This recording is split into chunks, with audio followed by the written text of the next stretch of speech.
started in the interest of a long meeting ahead of us. Might as well get started while we can.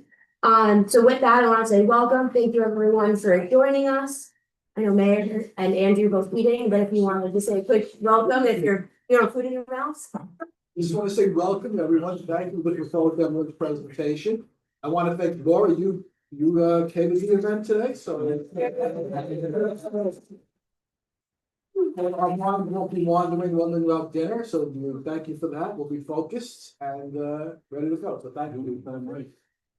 Just to frame out a long evening, I've said some version of this in the past, but I remain completely impressed by the sense of community and togetherness and sense of purpose that Dobbs Ferry exhibits at every turn.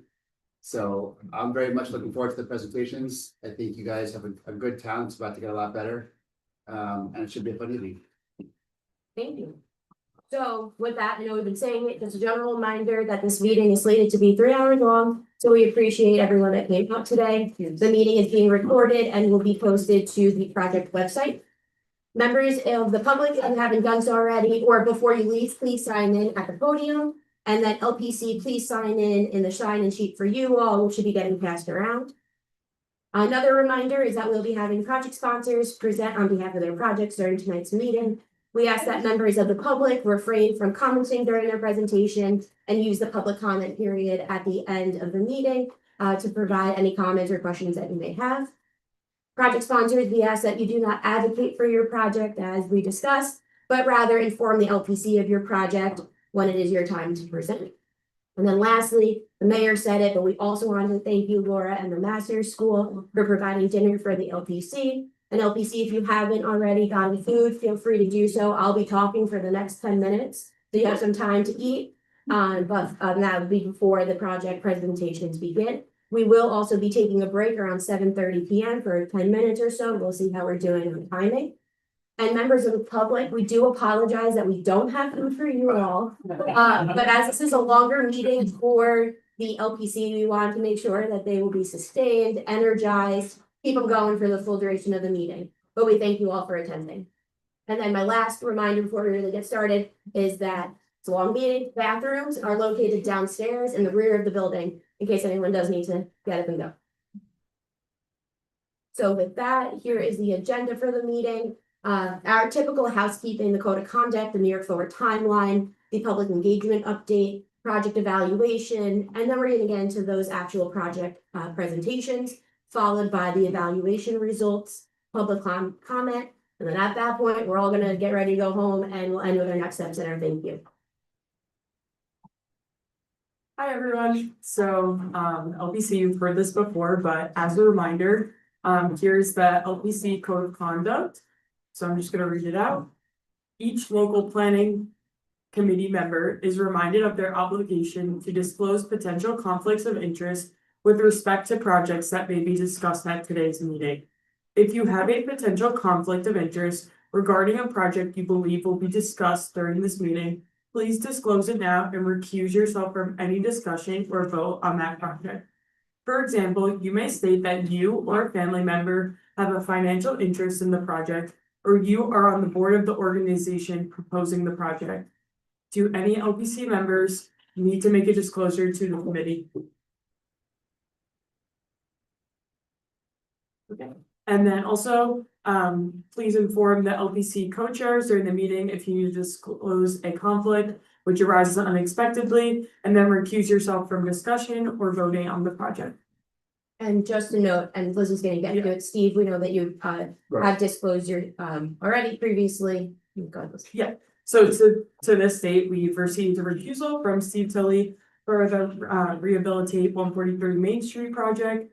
So Steve, when we begin to talk about the 143 Main Street project, we will ask that you just step out of the room for the presentation as well as the evaluation, and we'll let you know when you can come back in. And then another familiar slide. Looking at our New York Forward timeline, we're making our way through. We are currently at LPC meeting number 4, and which is going to be followed by the remaining LPC meetings to occur in October.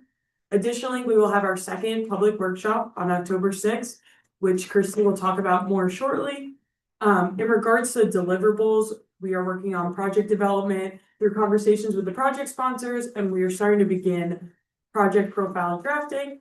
And finally, as of now, LPC meeting 6 is listed as potential, which is potentially to occur on October 29th. You will determine at the end of this meeting if we feel as a 6th meeting, it will be necessary to provide you all with additional time to evaluate and learn more about the projects before voting on the final slate. Otherwise, we will use LPC meeting number 5, which is set to occur on October 23rd, to evaluate the projects once more and then vote on the slated projects at that meeting. Any questions about the timeline? I know you're all familiar with all this, but. Okay. So next up, we're going to talk through the public engagement update. So what does that actually mean? We have 2 engagement opportunities coming up. The first is Fairy Festa on Saturday, October 4th, as you're all aware. We will be set up there from 2 to 5 p.m. We plan to set up a booth, hopefully near Village Hall, and we'll have a quick exercise for members of the public to provide their input on how significantly each project will contribute to the revitalization of the downtown. And that's going to be done with sticky notes and sticky dots, and it's going to be on a scale from 1 to 5. And so for Fairy Festa, we'd like to ask if members of the LPC are available to be at the booth alongside some folks from the consultant team. Ideally, even if it's for a half-hour increment or longer, a familiar face will go a really long way in regards to the public and getting folks to contribute to our exercise. So we will be following up after this meeting with a sign-up sheet to see if anyone is able to join us during that time period. I do also want to just note that following 5 p.m. when we depart, there is a chance that the station will actually remain and members of the village will take over the soliciting input from the public. As we recognize that this event goes until late, of course, we want to get as much input as possible from the public. So if members of the LPC are able to hang around then as well, that'd be appreciated. So again, we'll share a sign-in sheet with you all to see who is able to attend and help us out. Secondly, we have our public workshop number 2 on October 6th. So that's a Monday at 6 p.m. at the Embassy Center. At this meeting, we'll be inviting project sponsors for those projects that advance from tonight's meeting to attend the workshop, as there'll be opportunities for the public to speak directly with sponsors regarding their projects. And then additionally, there actually will be an exercise, of course, to obtain feedback and input from the public. And that's going to allow us to understand the level of support there is for each project. The results from both exercises, from both events, will be summarized and shared with you all so that you can then understand where the public stands in regards to each of the projects. And that's going to contribute to your evaluation of those projects prior to the voting. Any questions in regards to any of that? Okay. I just want to make sure we're not muted, right? The screen, that's me being muted. Okay. Just go from there. Next, we're getting into project evaluation. So you've seen this slide a few times now. So here's our project evaluation process reminder. We are now at LPC meeting number 4. Projects will be presented to the LPC with additional information, updates, detailed budgets, etc. And the LPC will use project evaluation criteria to continue to refine the project list by evaluating projects based on 2 things: co-benefits and cost effectiveness. Before I get into the overview slides for what co-benefits are and how to evaluate cost effectiveness, we have printed out those slides and they're in your packet so that you can refer to them when you're actually hearing from the project sponsors and looking at their budgets. So you could keep in mind how you should be evaluating them. We will be using Mentimeter again, the same platform as last meeting, and it's going to be the same type of scale for each co-benefits and cost effectiveness on a scale from 1 to 5. So if you want to take a look at that, feel free. Is that the packet that you emailed to us? It's not in our fit. It's in your folder. Yes. Second page. The other folder, this new folder. So you got lots of folders. So there you go. So there you'll find your agenda. Okay. So just to continue, in regards to co-benefits, you all seen this slide before. We talked about it at our LPC meeting number 2, and you also have it again printed in front of you.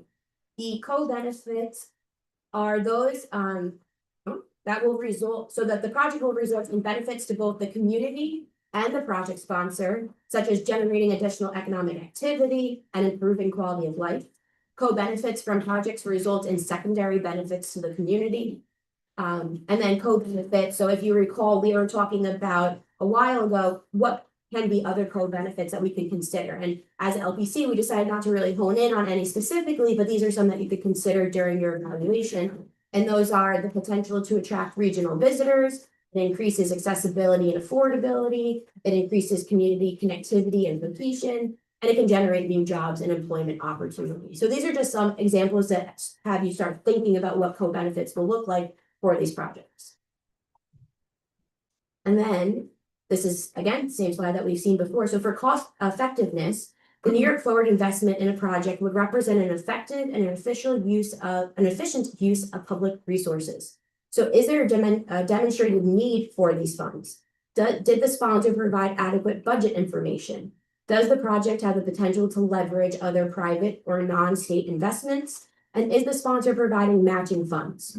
So you're going to see, and I'll talk about it in a second, as we get into the presentations, before the project sponsors come up, we will be showing you all their budgets. And we're going to show you there the funding sources and whether or not projects are using other funding sources other than private funds or just New York Forward. So this is going to speak to cost effectiveness.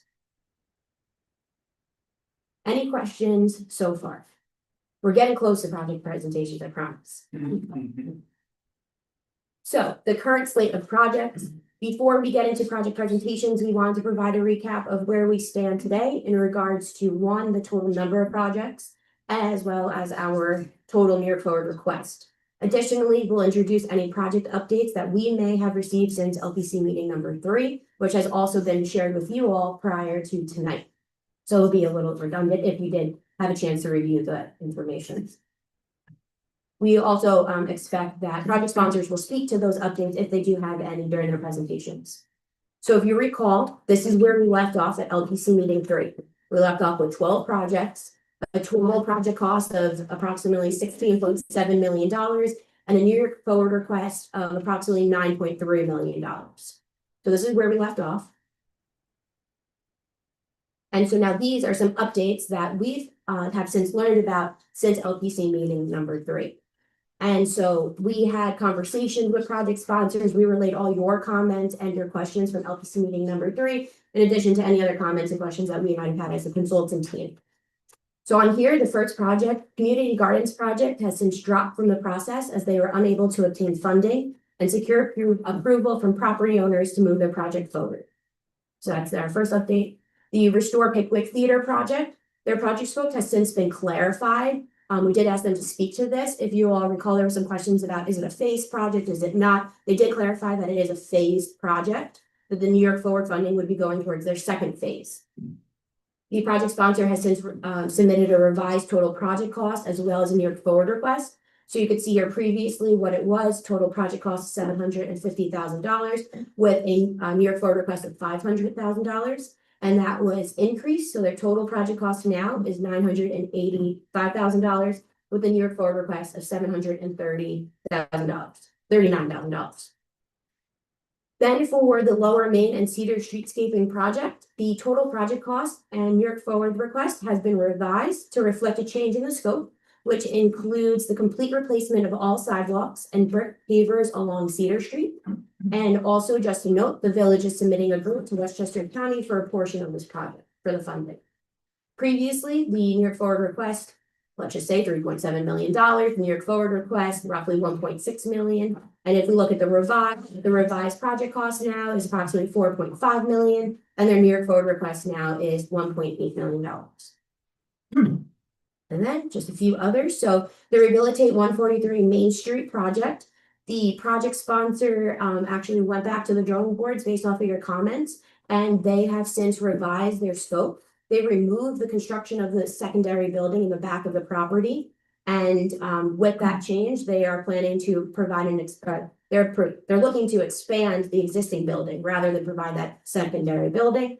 They'll talk more about that. And with that, their revised total project cost and New York Forward request you could see is here. So previously, their total project cost was approximately $4.1 million with a New York Forward request of approximately $2 million. And they have since came down with their project costs and their New York Forward request to $2.5 million for their overall project cost, with a New York Forward request of $508,000. And then lastly, the More Dance Studio project, the project sponsor listened to what you all had to say in regards to their New York Forward request, and they came down on their request. You could see here, although they did go up on their project cost. So you could see here that for their total project cost previously, $1.9 million, New York Forward request of 1.5. Their project costs did go up to 3.8, but their New York Forward request came down to 1 million. Any questions on all of that? And feel free to ask the sponsors too when they come up. So where do we stand?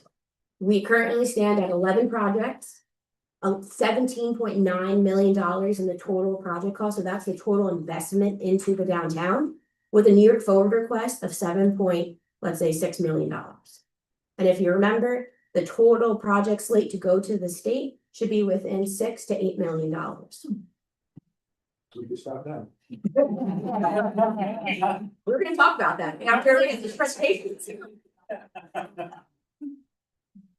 So just a reminder, we've updated, there we are. We updated the map. It might be hard to read, I apologize. Generally, we updated the projects on our New York Forward boundary map, so you could just see the relationship to each other, but then also the relationship to the actual New York Forward boundary, the downtown itself. So you can see all 11 projects are shown on this map. I'll leave it up for a second or two. I know it's hard to read. Okay. So project presentations. We made it to this portion of the meeting.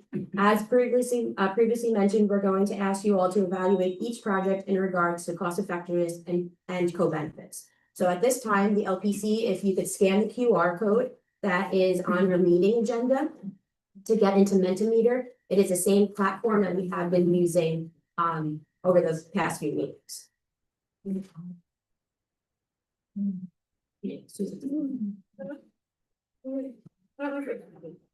We'll give you all a minute.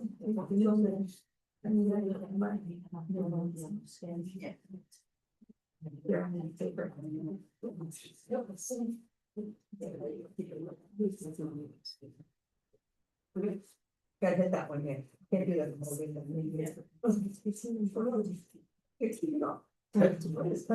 just slip it away. Wait, no, put it back there. I think I should be going to person else about this. I think it's. Yeah. Oh, yeah, so.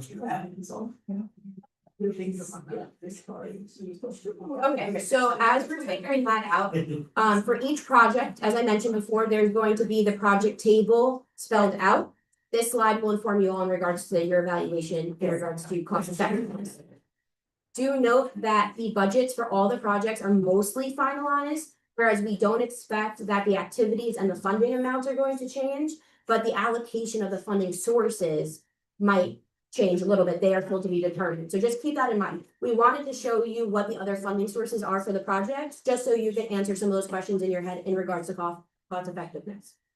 We as in myself, will go over the project budget briefly with you all. And then we're going to introduce a project sponsor to come up. Lizzie's going to move the podium to the center, and then you'll come to the podium and provide a brief overview of your project, and focusing your presentation again on the co-benefits of your project. Following their presentation, there will be an opportunity for the LPC to engage with a sponsor. Each project sponsor will have a total of 10 minutes in front of the LPC. The idea is that it will be a 5-minute presentation and 5-minute Q&A with you all. So we'll see how that works. And then following that that's when you're going to do your evaluation, and we're going to continue that throughout. We have 11 projects. All 11 project sponsors are with us tonight. So we're here for a good time. We're going to learn a lot of information. Just as previously mentioned, members of the public, we do ask that you save your questions and comments until the end, when we have our public comment period, which will occur at the end of all of the presentations. And then lastly, I just want to say it again, we ask that project sponsors that you do not advocate for your project at this time, just provide the relevant information and inform the LPC of your project. So with that, yes. And then the other thing too is to help to keep track of timing. We will flash a 1-minute sign to you all. That will be at the end of your first 5 minutes. So you can kind of wrap up your presentation to allow for time with the LPC. and then again 1 minute at the end of your overall 10 minutes. So the first project that we have is to expand programming space at the Dobbs Ferry Public Library. You could come to the podium if you'd like. You'll just stand there for a second. Fantastic. So here is their current budget. So as, just as a reminder, the New York Forward funding request is $335,000. The total project cost is $390,000. The library will be putting forward $55,000 towards this project. So that the New York Forward request is approximately 86% of the total project cost. So if you take a look at the budget, it's the same layout for all the budgets moving forward.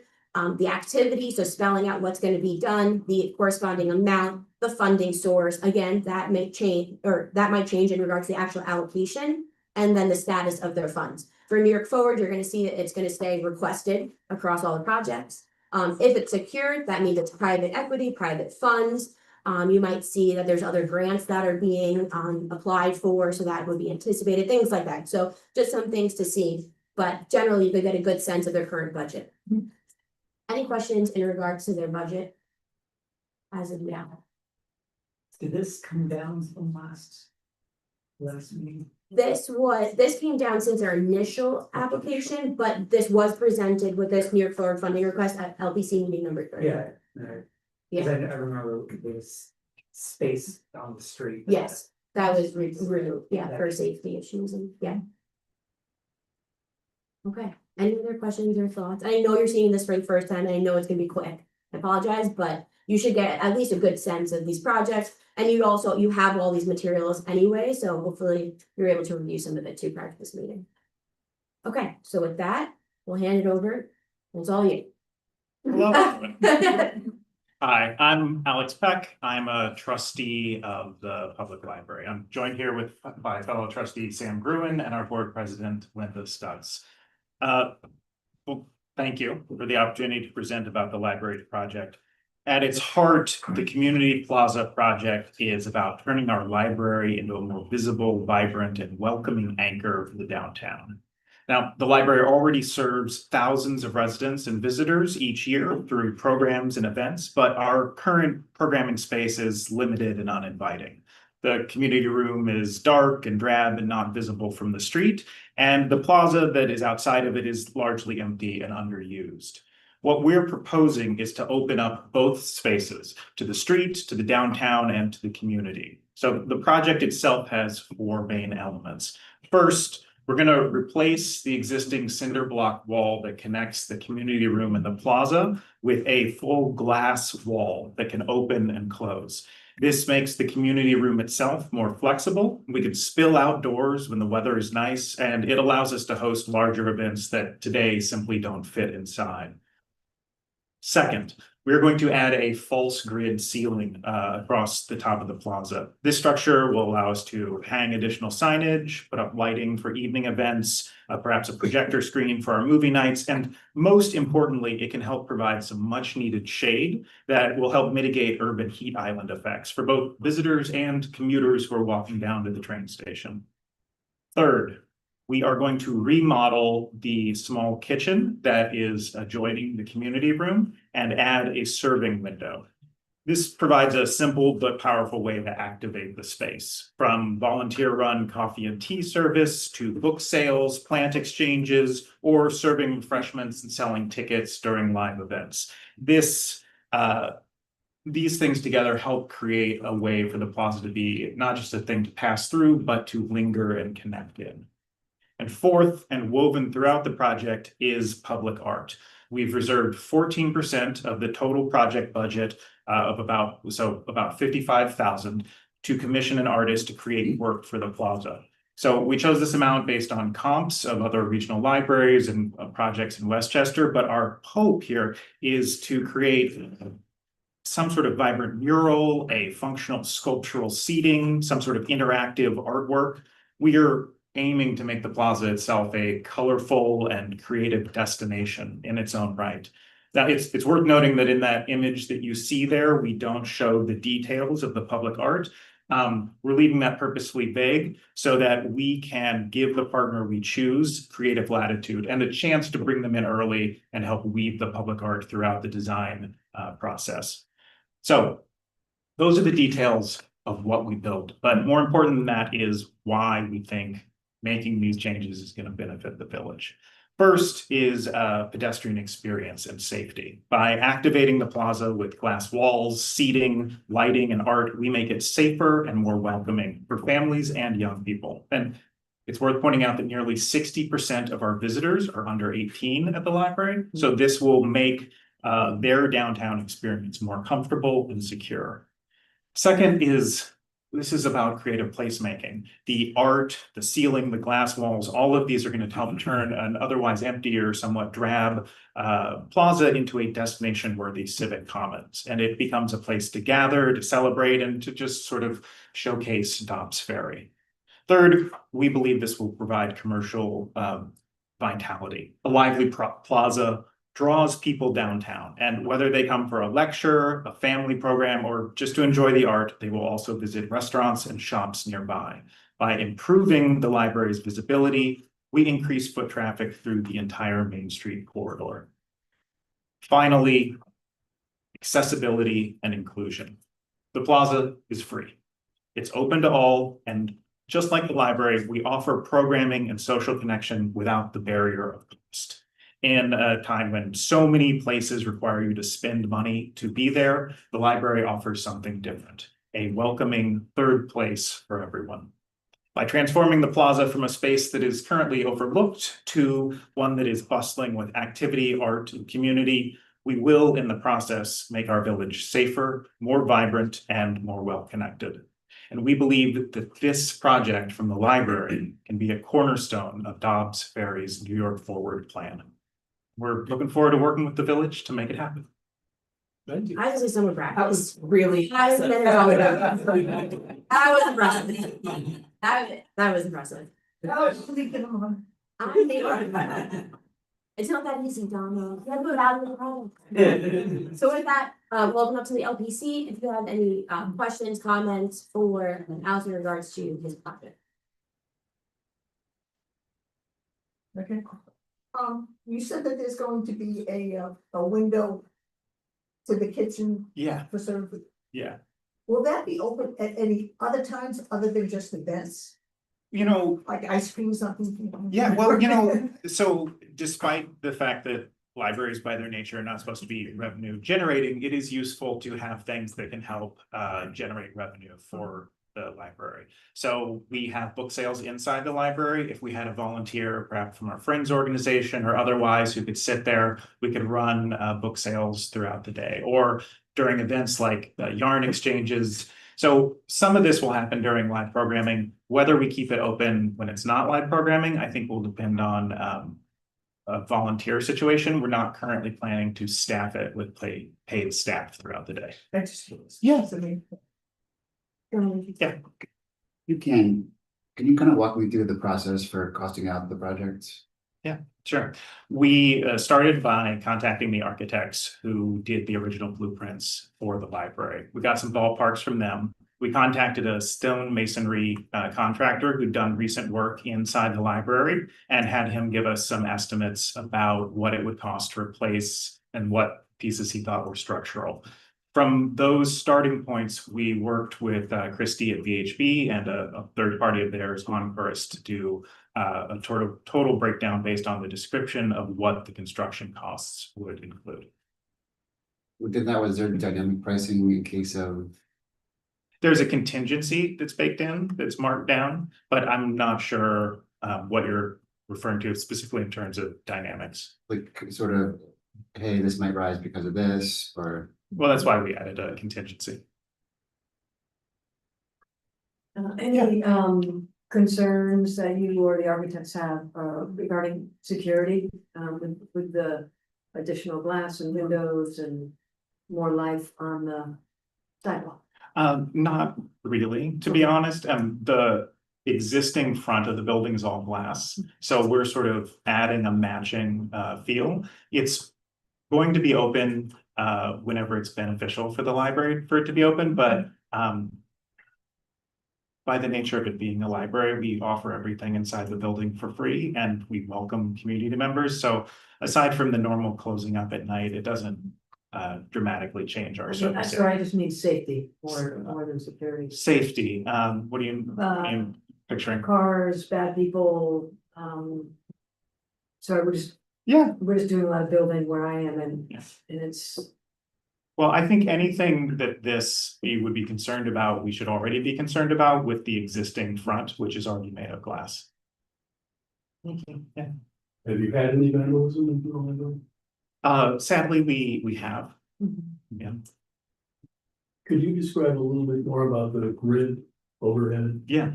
So this was something that came up in discussion of how could we create the most sort of functional and space for ourselves. And this came up when we were first looking at public art. There's a similar plaza, I think it's in DC, where it has this sort of false grid ceiling and they wove different kinds of colorful fabric through it, which helped provide additional shade as well as color around the plaza. And as the more we looked at it, the more we realized the false grid being open was useful for us. We could hang any number of things, we could still use it for shade. And this is one of those places where that's sort of how. I guess I'm, since Yeah. I'm an architect, I'm asking about the material. Oh, sure. We got it, I think, costed out some sort of aluminum, or you have a structural concern as an architect or just I curious? always have a structural. Yeah, other things are spinning around in my head about how you're getting through the brick veneer and all that stuff and flashing it and how, water entry, and there's a lot of issues going into the fabric of an existing building, so I'm worried on your behalf. Design development is for, right, in the process, and the code and the contingency for discovering those things. And to your point, the budget includes a full architectural process for the whole build. These are initial sketches to help us sort of create the idea in your mind. All right, well, and with that, we thank you, Alex. Thank you. Thank you. Thank you. Yeah.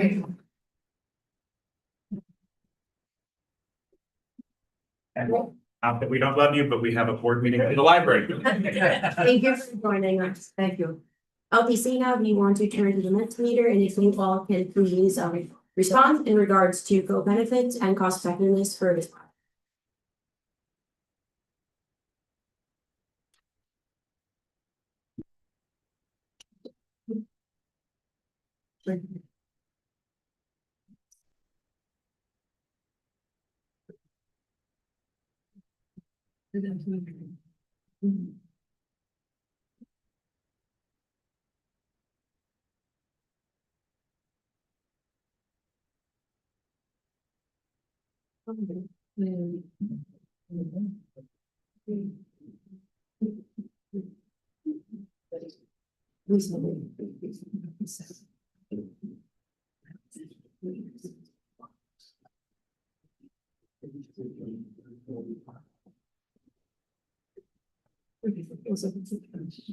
Okay, all right, perfect. Okay. So next, the next project is to expand the historic Pickwick Theater to serve as a cultural and social anchor within the downtown. So if the project sponsors would like to come up, we'll talk about the budget briefly, and then we'll turn it over to you. So you can see here, the bigger the budget, the smaller the font, so I apologize.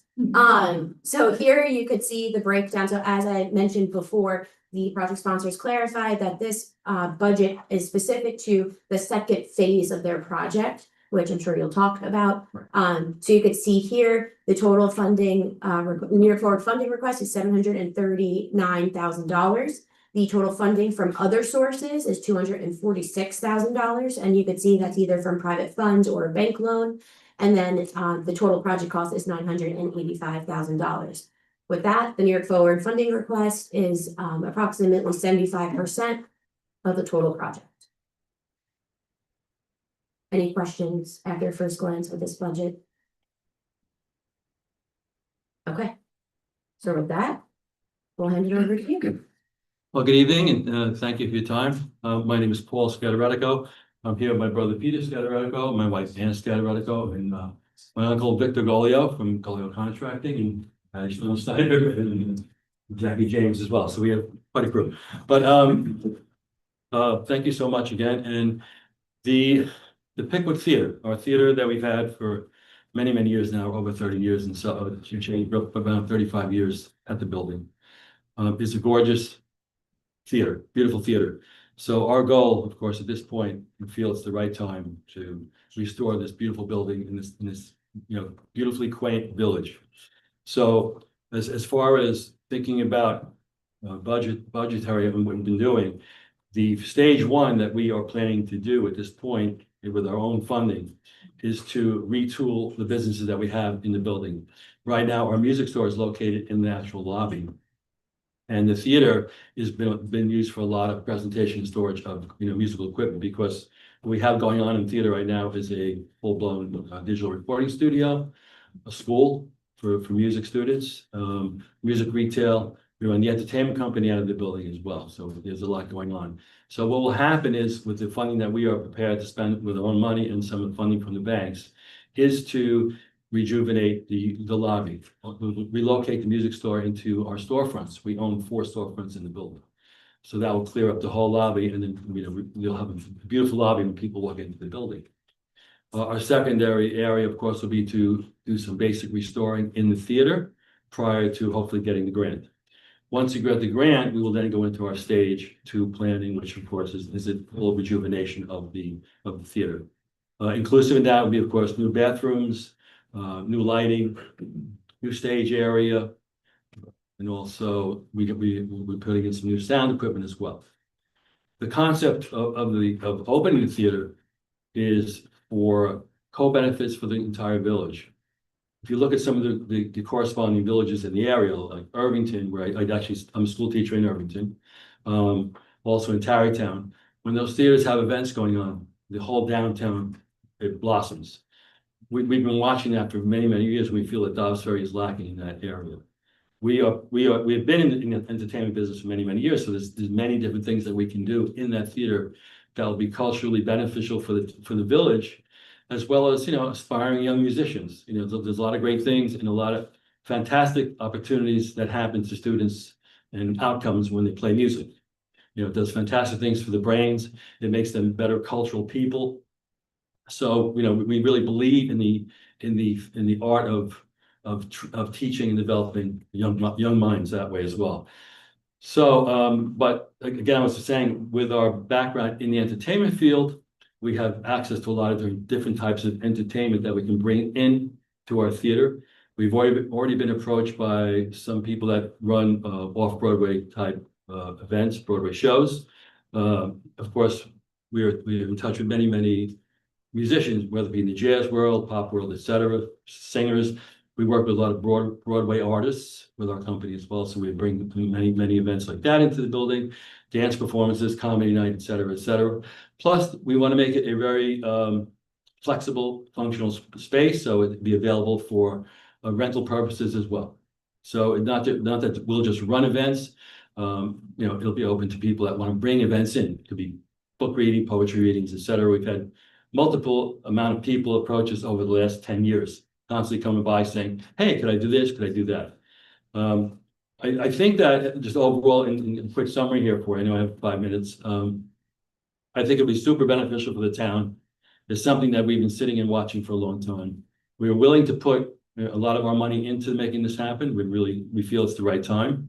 And, we're Dobbs Ferry residents for years. My wife's family's been here for probably over 80 years. We believe in the village. We love the village. So I think it has a lot to do with why we want to make this happen. And in summary, I think I covered everything, I hope. All right, any questions, please? Yeah. What's the proposed seating capacity? Well, with our final plan, we can go up as high as 350. We're looking to maybe even do 250. I mean, I think 250 is a good number, but I know we had done some initial plans with Patty Steinschneider. We were up around 350.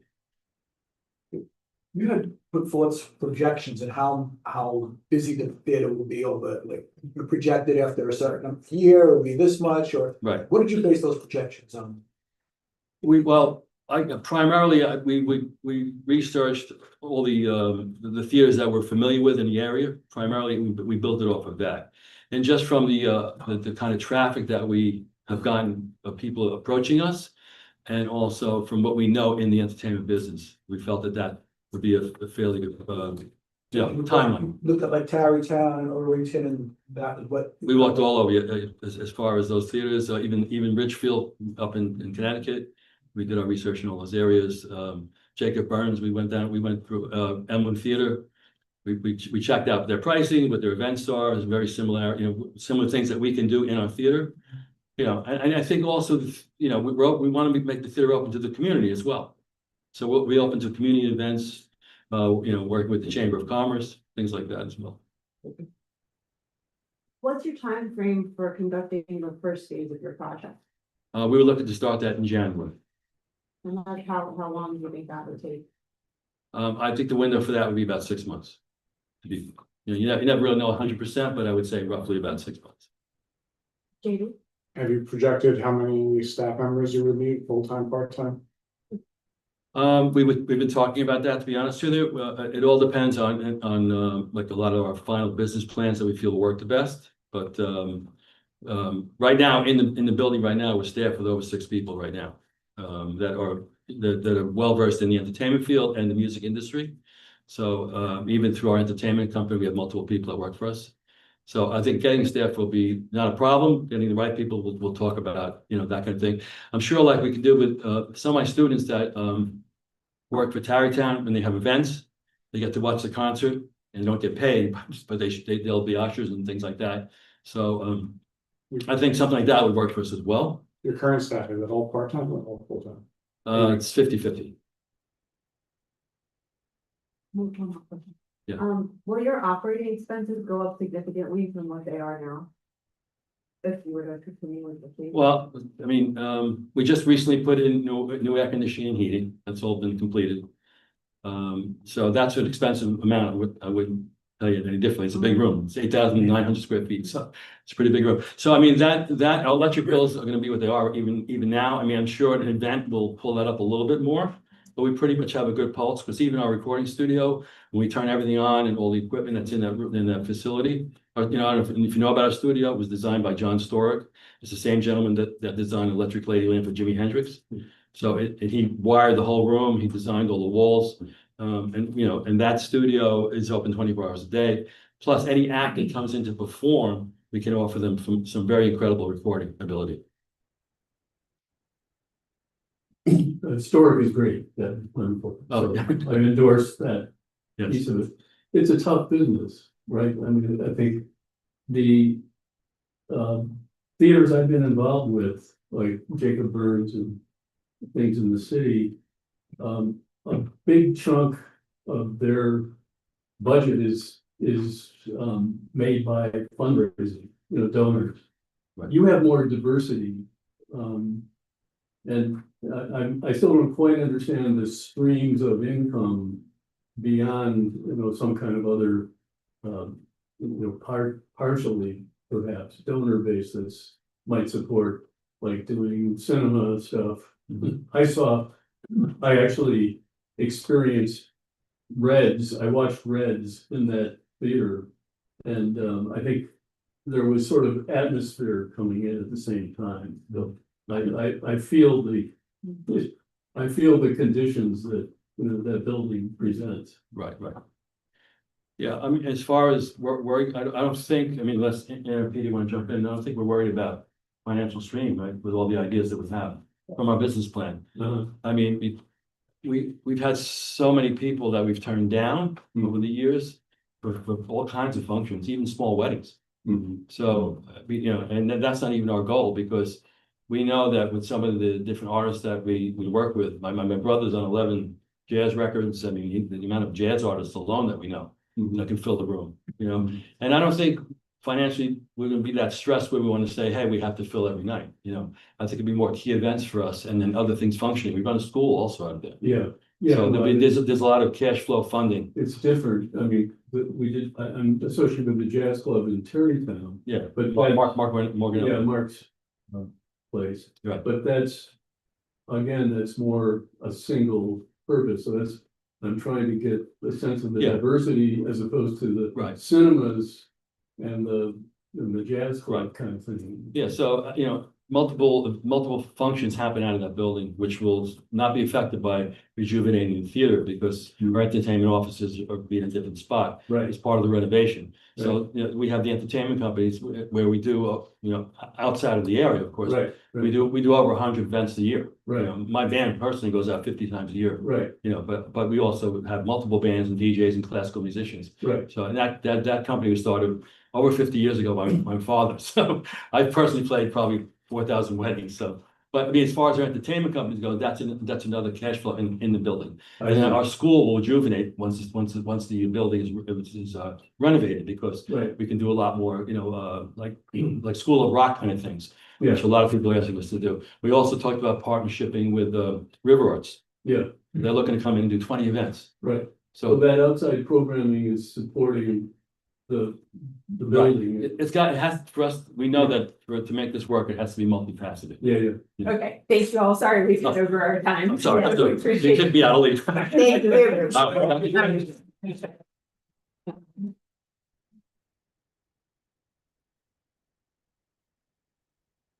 right, LPC, if you want to turn to the Mentimeter.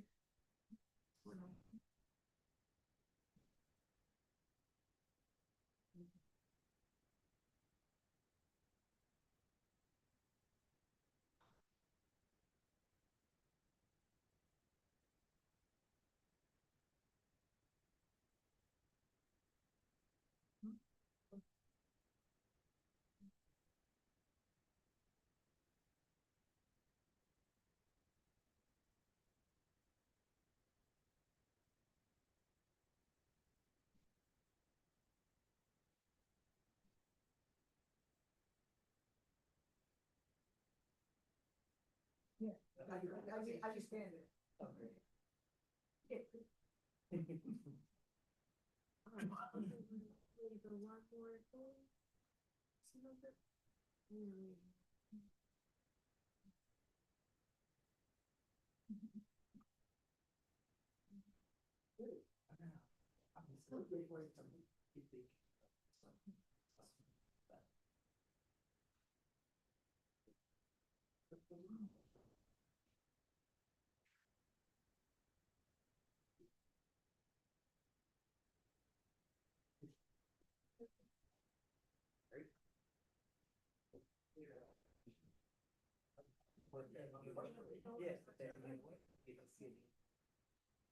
All right, so the next project is to rehabilitate the historic structure at 143 Main Street into a mixed-use building.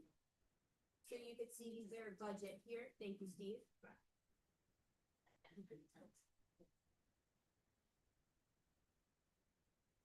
So for this project budget, you can see here, the total funding, the total year forward funding request has since been reduced down to $508,000. The total funding from other sources is approximately $2.1 million. The total project cost is $2.5 million. And with that, all the New York Forward request percentage of the total project cost is approximately 20%. The project sponsor will be putting private funds towards this project in addition to the New York Forward request. Any questions in regards to this budget? And you all can come up. All right. So with that, we'll hand it over.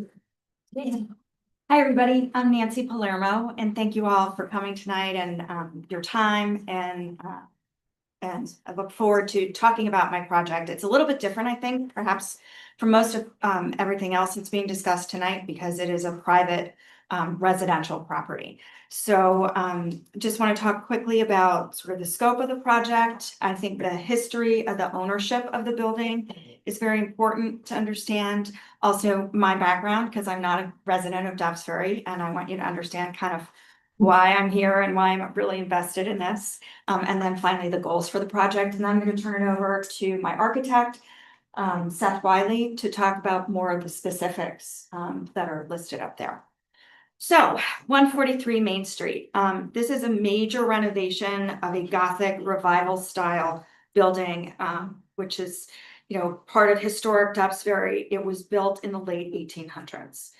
In terms of the scope of the project, it's a complete renovation of the current existing 4 units there, and then the 1 commercial space unit which is on the street level of the property. We are also creating an addition. We're taking the current attic, which you can't even like stand up fully in, and we're lifting up the roof and creating a 1-bedroom on top of there, which the views will be spectacular. You'll be able to see the water from up there. And that's the most exciting apartment in the whole unit from my perspective. And then we are taking one of the 1-bedroom apartments on the 2nd floor. We are going to make that an affordable housing unit with a 50-year covenant. Originally, we had come into this thinking we would do it like 5 years, but now kind of in perpetuity, if you will. And then with the rear yard, which is also the same from a square footage perspective as the size of the actual building. So it's a huge backyard. We're going to do a total landscape overhaul and investing $40,000 in that to make it a really, really beautiful area. And because the back of the building can be seen from a lot of multiple different directions around it. Also, historic details on the front facade are going to replicate what it looked like in the early 1900s.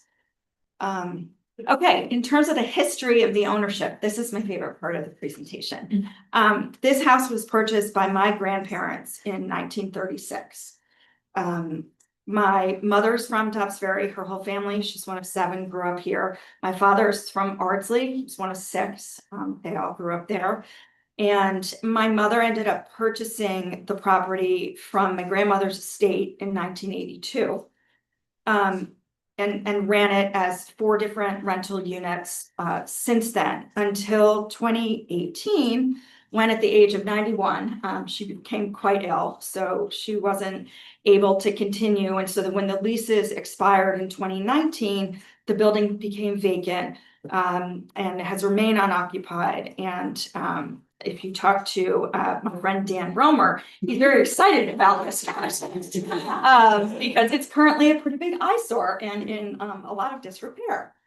So my mother passed away in August of 2023, and I'm the sole heir, so the property passed to me upon her death. And then a year later, in September of last year, I engaged Steve Tilley Architects with the goal of, instead of tearing the property down, doing a full renovation, rehabilitation to bring it back to its glory days of the early, turn of the century. In terms of my background, since I don't reside here, I was born and raised just over the border in Connecticut with my parents. I currently reside in Maryland. I work in Washington, D.C., but I visit this area frequently because I grew up and I lived here for almost 30 years. I'm a lawyer. I'm the chief operating officer of a legal recruiting firm in Washington, D.C. I just recently renovated my mother's home in Connecticut to get it ready for sale. It was also a property built at the turn of the century. So there was a lot that was involved in the rehab of that property, and it actually just closed yesterday.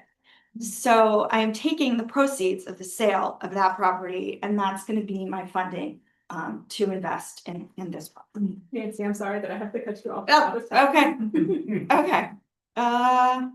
Yeah, okay. All right. So I'm going to turn it over to Seth. Do we have any? You have 30 seconds. 30-second pitch, Seth. Yeah, so here's the deal, it's like any project, right? Like, why is it worth doing, right? And so you can see there, the top image is what it is now. The bottom image is an illustration of what it's going to be. And the inspiration for that comes from actual historic photos, right? We've researched. So, it's like, we're trying to, use the character that's here and bring it back, right? There are a few properties on Main Street that have really done that really nicely, and it completely changes blocks, you know? So, I think it'll really change this block. And then there's sustainability stuff. Oh, I know they- Oh, sorry. Of the 5 units, what are the sizes? Why did you choose the 1 bedroom to be the affordable unit? And what is your anticipated market price for the rent? And Christina, can you go back to the cost, the slides, thank you. Sure. So square footage wise, We're just per bedroom, I mean, we're going from studios to 2 bedrooms, what are the Yeah. sizes? so it's, there's 2 bedrooms and 1 bedrooms, and basically each plate of the building is about 1,400 square feet. So basement level, and yeah, the basement level has a single 2 bedroom, kind of 1,200 square foot, unit, which take out the stair, common area. The floor that has, 2 units on it, single bedroom each, one of which is affordable. Those are about 700 square feet each. Yeah, and then the attic, which is the addition, it's actually not the full floor plate because we're keeping the front pitch of the roof as is, so that from the street, you don't see this addition, right? You keep the historic feel, so that top floor is actually only about 1,000 square feet.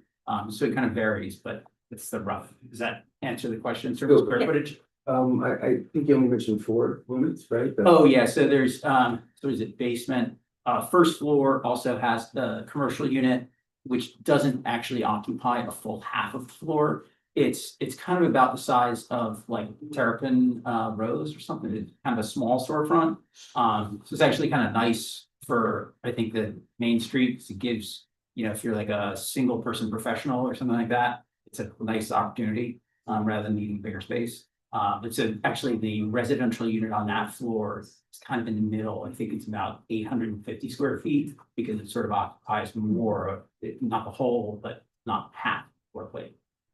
To answer your question about the rental prices, so I spoke with the realtor that my mom had used for years to rent the apartments, Lisa Amboni, I don't know if anybody knows her.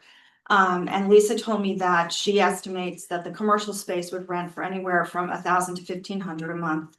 And then, the apartments would be anywhere from, I think it was like 2,700 for like maybe the affordable unit to 3,500 at the high end. And that would probably be for the top floor unit. It's not a lot of units, but it's still tenants. Who's gonna be managing it? Is that you? I would probably, well, actually, doesn't the Well, builder? Yeah, so part of the reason that, it was fully bid out through, originally. No, like when it's operational, I'm sorry. Right, no, I'm gonna go there. Okay. It was originally bid out with 5 and then it really came down to 3. But part of the selection of the final contractor is that contractor is actually they're all local contractors. But this one specifically is also a developer and then also manages, properties. I don't know. Andrew Cortez. Yeah. And then, yeah, and then one of the other contractors also has a management company, but they were, we picked the lowest qualified bid. But yeah, so it's rolled into the package at this point. The bids were crazy. So I was a bit critical last month. So thank you for clarifying and kind of bringing down the price. The back area, I think that was originally going to be another building. You guys Correct, with changed 3 that. units in it, yes, and it was clear that the committee was not all that supportive of the idea, so we Yeah. just nixed the whole concept, so there is no phase 2. And so is that gonna be accessible? Like, is that? Exactly, right. So if you look at that rendering right on the left side of the building. There's you're basically walking down what could be a driveway, but it's not quite wide enough. So you walk down there and then you go around the back and that's your access to the basement level. Which actually does have plenty of windows on the sides and back.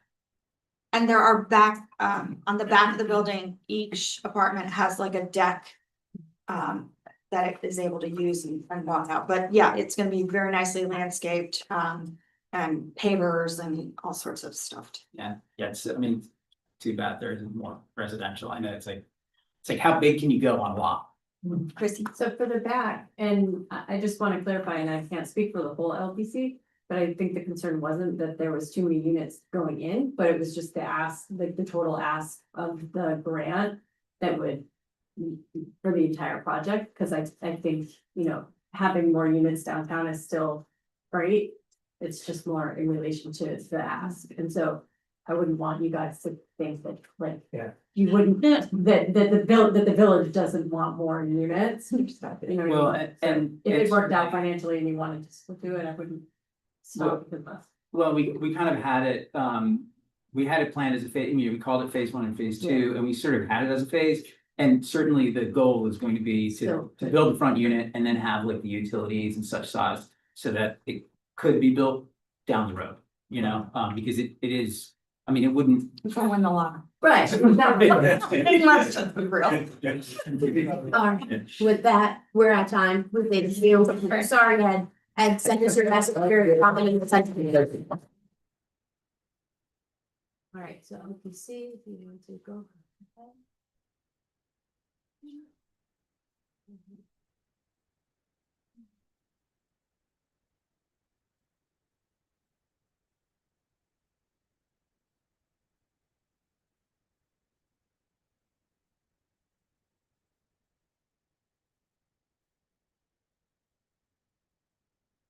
We're getting Wisconsin, and then next is going to be the 100 Main Street Farm renovation. Whatever, Steven, tell me about. Oh, yes. Steven, did you hear us? There, thanks, Dad. Yes, good. Thank you for the reminder. Poor guy. Hopefully he brought a sandwich or something. Welcome back, Steve. Hi, good evening. My name is Natalia Rose. Not yet. Oh, here. Not yet. Hi. Sorry. I forgot that. I know you're eager, but we're not ready. Yeah. You can hang out for, but we're gonna show your budget. I'll talk through, you can stay there if you want. I'm gonna talk through your budget and then I'll hand it over to you. All right. Who still needs to vote? Oh, that's it. It's set because. Oh, yes. Okay, so as I mentioned, the next project is to renovate an existing barn at 100 Main Street to accommodate residential apartments. So as you could see here is their budget. The New York Forward funding request is $371,000. The total funding from other sources is $128,000, and that's to come from private funds. The total project cost is $499,000, and the New York Forward request percentage of the total project is 74%. So you can see here, private funds and New York Forward funds are going towards this project. Any questions in regards to this budget? What is white box interior mean? So that's for the renovation for the interior of the two apartments, that they're basically gonna make them to be livable, but they're going to paint and make them customized for once they know their tenants, and you can speak to that too. Yep. Any other questions? All right, go. I'll answer that one real quick before we get There started. you go. It means we're not asking the town to pay for like the tiles that would go into the bathroom and stuff like that. It would be what they call white boxing, means like bare bones, like painted white, and then we would renovate the inside without asking the town for funds. So my name's Natalia Rosenholtz. This is my husband, Wayne Kaiser. We own the property at 100 Main Street, right up the block. Since buying it, we've renovated it. It is 2 duplex, 2-bedroom apartments upstairs and 2 commercial units on Main Street. Behind the buildings, a small parking lot for our tenants, and behind that, sitting on the Aqueduct Trail, is the barn we're here to discuss with you. First appearing on town maps in the 1880s, the barn is believed to have been there at least since the 1860s, when 100 Main Street was owned by the Lone Brothers butchers, who had 3 locations in Dobbs Ferry and Irvington. The barn would have housed cows that were brought up from the city for slaughter. We can still hear them mooing today. In the 1880s, 100 Main was the Oxford Market, and cattle were kept in the barn. In the 1920s, the barn housed the Northern Westchester Pigeon Racing Club. That was a thing. It became popular after World War I, and pigeons were kept in a coop on top of the barn until the 1960s. Sorry, it's 1980s. 1980s, different from the article I read in the Ferryman. That is even cooler. Currently the barn is used for storage and sadly looks run down and desperate for restoration. Before we bought the building, the barn was approved by the town to be turned into a garage for tenants. We don't want it to be a garage. We put a lot of thought into what it could be, residential or commercial. And because there are vacant storefronts on Main Street right now, we decided to go down the residential route. We were successful in leasing out those 2 apartments in our building really easily, and it seemed like a smart way to go for us. We would plan to, again, do 2 duplex apartments in that barn. The project benefits the village by restoring a historic property and beautifying a building that sits right between Main Street and the trail. We'd like to do a courtyard between the barn and the building, adding another element of beauty to the area. We would reuse the materials to keep the history of the barn intact. That was something that was already agreed upon with the accepted plans when it was going to be a garage, was the town had requested that those historic materials be used. We would do the same. Taking them off site to be stripped and repainted and bringing them back in to be reinstalled. If those numbers look too good, it's because they are. We are builders. That is what it looks like when there's no markup. And so I'll let my husband answer any of your construction questions. But yeah, it's really just about giving another life to this historic barn and bringing some beauty to that area right there. We love it. And the paper didn't go up yet, so we're. You still have 2 minutes. Oh my God, that was all right, about construction. Yes. You talk about that, or we're going up to questions Yeah. too? Yeah, I mean, so, you know, we also do believe in sustainability. So when we bought the building in 2022, we put in all new boilers, all new air conditioners, things like that, because they had, you know, 1970 boilers all stuffed in a room. We put suitcase, 95% efficiency combination boilers. They're very efficient. The residents seem to be very happy because their bills have gone down that they pay for. So we would do the same thing. We already have infrastructure in place. There was a 100-amp service line that was already there that has a panel that needs to be done. And when Con Edison did our gas conversion, they added a valve in the street, which I had to nudge them a little bit, but because I said there's a meter inside of there that wasn't hooked up, but they gave us a valve. So we have infrastructure in place to expand, which kind of keeps the cost down a little bit. And you know, Natalia did all the renderings herself, and I think they look pretty good. And I think having the courtyard is kind of just very inviting, you know, and it really is a focal point when the street opens up there and you can look up. I mean, we have, you know, Steve's Great Space next to us, so it would kind of be nice to offset that a little bit and have just something where you look on the street from Main Street and from the trail, you have that aesthetic, you know, to revitalize the village as well. Yeah, and I'm interested in doing, I'm interested in doing a pollinator garden there. Not that that means anything to this team, but plantings will be lovely. All right, so we can open it up to LPC questions. I think about the courtyard. Yeah. It's not open to the public, correct? So it is there, it will not be fenced. So it is open. I had given thought about would we want to be asking you for something like a public park? And I think the answer is no. It will be welcoming, it will be there. I don't think we should put a sign on it that says public park. But it's meant for the neighborhood to enjoy. So people will be able to go in and sit and. Yeah. Yeah, there'll be a bench, Yeah. there. Second question to that, what happens to the parking? So our tenants will have to do municipal parking, which is the lot right here, right across the street from them. So they won't get a spot with their unit, which is what the parking is currently. It's just for tenants. So our tenants will no longer have a spot with their unit. Are they currently using those spots? They do. They do? Yeah. Oh, yeah. They overuse them. Oh. Yeah, you get a random person who pulls in parks and leaves the cars with signage up. Yeah, 2 apartments and taking away parking rather than providing any. Right, taking away parking from our tenants, yeah, and putting it into apartment. That's right. I mean, that's the concept is to, you know, beautify with the plaza, but obviously we could leave parking there. I think it's nicer going out and walking into a garden than a parked car, but if it's something that we think that, you know, hey, we need to maintain it's only 4 parking spots. It's not like we're taking away 50 spots. Right. And they can park directly across the street and they have 6-hour parking. And, or our ticket person can make a lot of money on that. Question is kind of for everybody, like for you guys. When you look at the numbers and the estimate and they're asking for like a high percentage of the total. However, the total is based on actual costs versus like. Retail, you know, like if they were bidding it out. Could it, I would like to know for our benefit, like what that percentage would be if it were real, just because I feel like it's a little. Deceiving in like the amount. The percentage total. Yeah.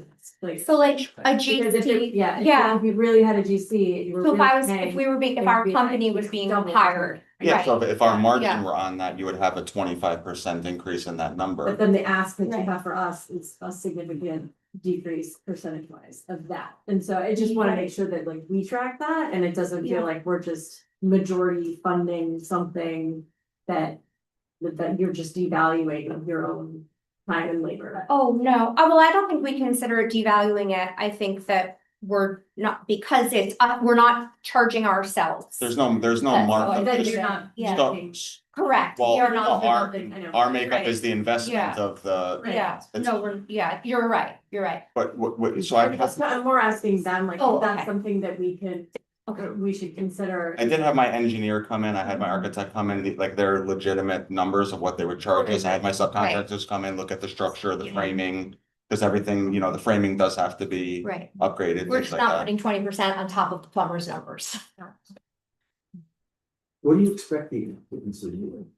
So currently what we have in our apartments right now, it's a family with 2 young children and another family who just had their first child.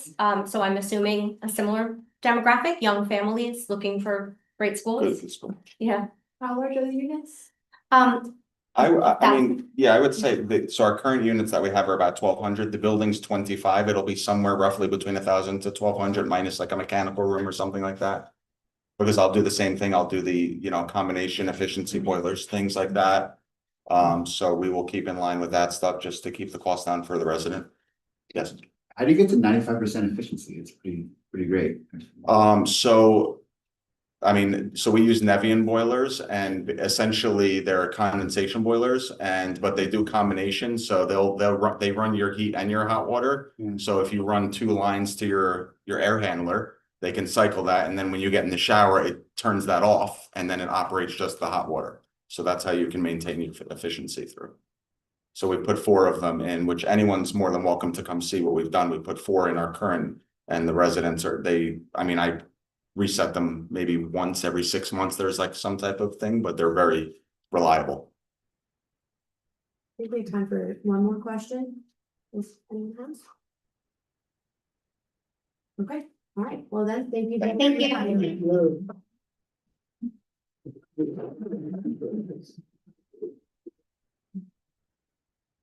Okay, so here's the meter.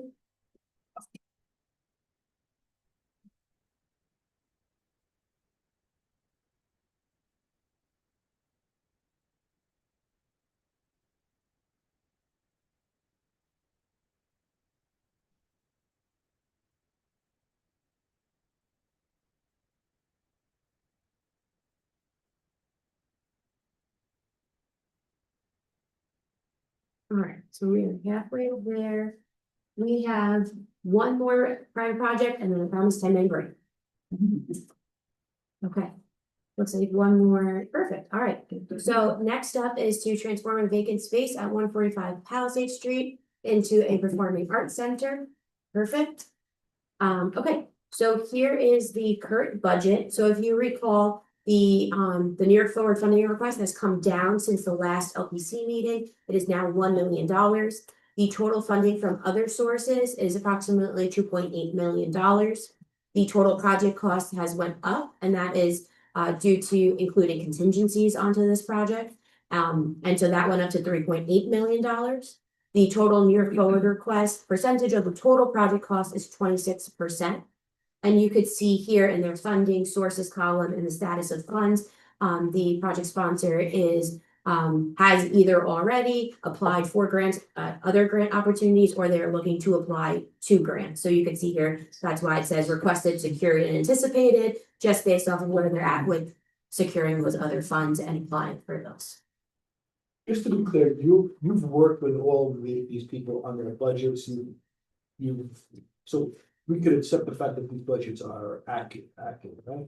So for the actual, like the activity and the amount themselves, yes, we've had conversations about them. When we did our initial review, if we had any concerns, we had contacted the project sponsors and talked it through with them.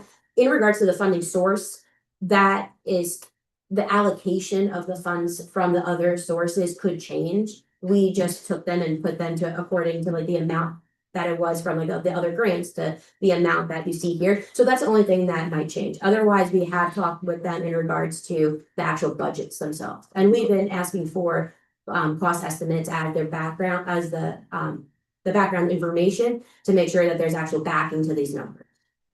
We have our owner's rep is here too, who can answer specific questions about construction. Obviously, I have no background in construction.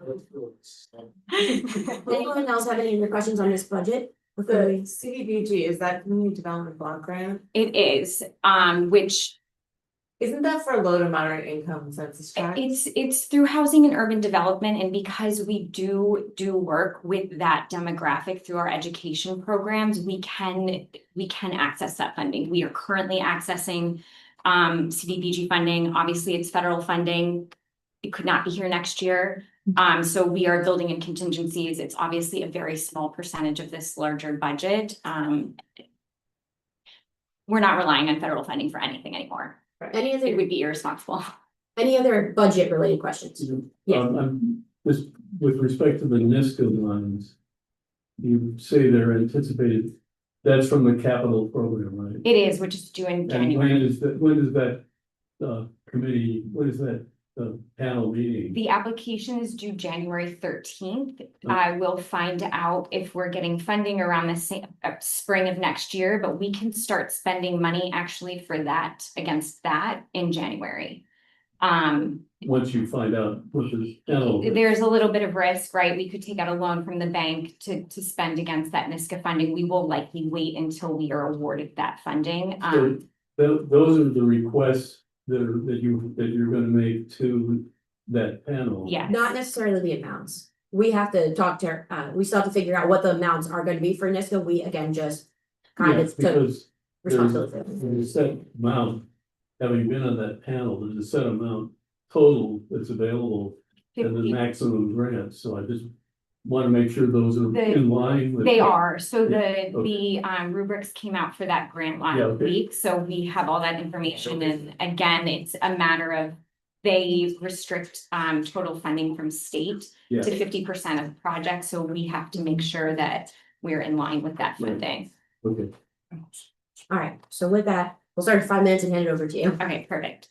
My name is Morgan McEwen. I'm the Artistic and Executive Director of More Dance. More Dance is a nationally recognized, critically acclaimed professional ballet company that for the past 12 years has been reshaping the landscape for the art form. Just this past year, we've welcomed over 5,000 individuals to our performances, educational programs, workshops, and community events. Our mission is to blur the lines between artists and audience, make the art form more accessible, transcend boundaries, and use dance to unite and inspire communities. Since relocating from New York City to Yonkers in 2024, we have seen firsthand that in order for More Dance to thrive and for Westchester's arts ecosystem to truly flourish, we need a permanent home. The village of Dobbs Ferry has been without a performing arts center since 1982. This absence means residents must leave the region to experience world-class performances. And downtown businesses miss out on the sustained economic activity that the arts reliably generate. More Dance's vision for 145 Palisades is to transform a 6,500 square foot underutilized property into a flexible 150-seat black box theater. This space will convert seamlessly into rehearsal and educational studios and serve as a civic hub for schools, nonprofits, senior groups, and other community and arts partners. The co-benefits of this project are significant. Economically, we know that in 2023, the arts and culture sector contributed $1.2 trillion to the US economy. This is 4.2% of our country's GDP and means that the arts and culture sector grew at a rate twice the broader economy.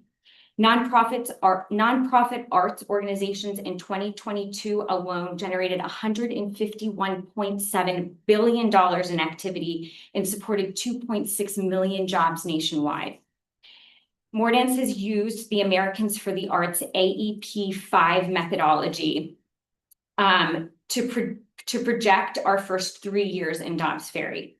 Our activity using this model will generate more than $2.6 million in local spending.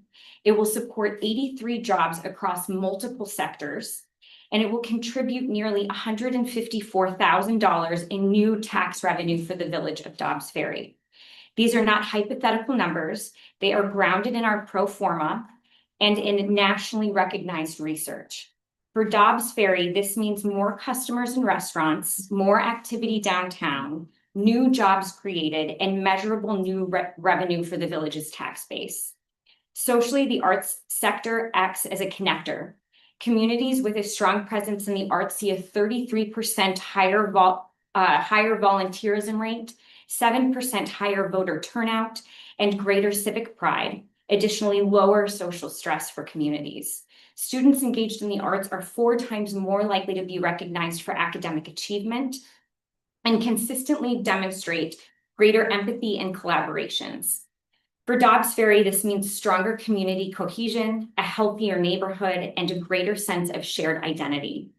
Culturally, the presence of a nationally recognized company like Moredance will elevate the village as a destination. Rather than traveling to New York City, residents will be able to experience world-class performing arts here at home. And at the same time, visitors from across Westchester County, New York City, Connecticut, and New Jersey will be drawn to Dobbs Ferry. Most importantly, this project is shovel-ready and deliverable. Moredance has a proven track record of growth, financial stability, and impact. We have the support of several elected officials, including Senator Stuart Cousins and Senator Gillibrand at a federal level. Additionally, we have the support of Arts Westchester, Nonprofit Westchester, the Business Council, the Rivertown Chamber of Commerce, several local businesses, and many community people that live in the community. We also have an owner's representative who's here this evening to ensure this project is delivered at the highest level of excellence and on schedule. With these partnerships and the strength of our track record, the project is both feasible and transformational for Dobbs Ferry. With New York Forward support, we can reimagine this underutilized property as a vibrant cultural hub that revitalizes downtown Dobbs Ferry, creates new jobs, attracts visitors, and strengthens the identity of our village for generations to come. All right, another rehearsed one. We love them. You know? Thank you. All right, we'll open it to LPC. Any questions?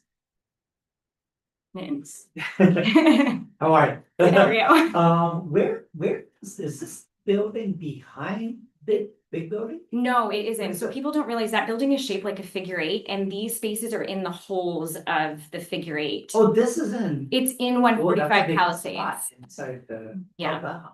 Okay. We would obviously have our own parking, so we wouldn't contribute to the parking situation downtown, but residents, Yeah. you know, visitors would One of be. my concerns though, it's not the parking, it's who's the building? Not the building.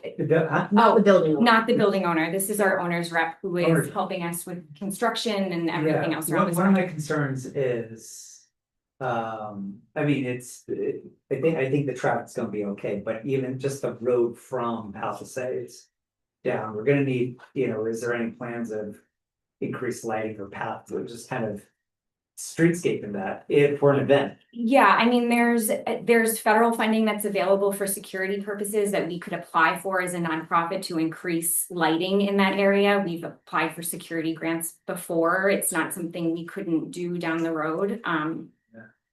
It's probably something that could be discussed with the owner. He's constantly improving the property. And if he has this type of tenant, my guess is that he's going because to it'll be a respond. nighttime event, so that is something, that's one of my challenges going down 145 is. That's fair. And as the business owner down there. We'll get lighting. Going to Petco. Very fixable, very fixable.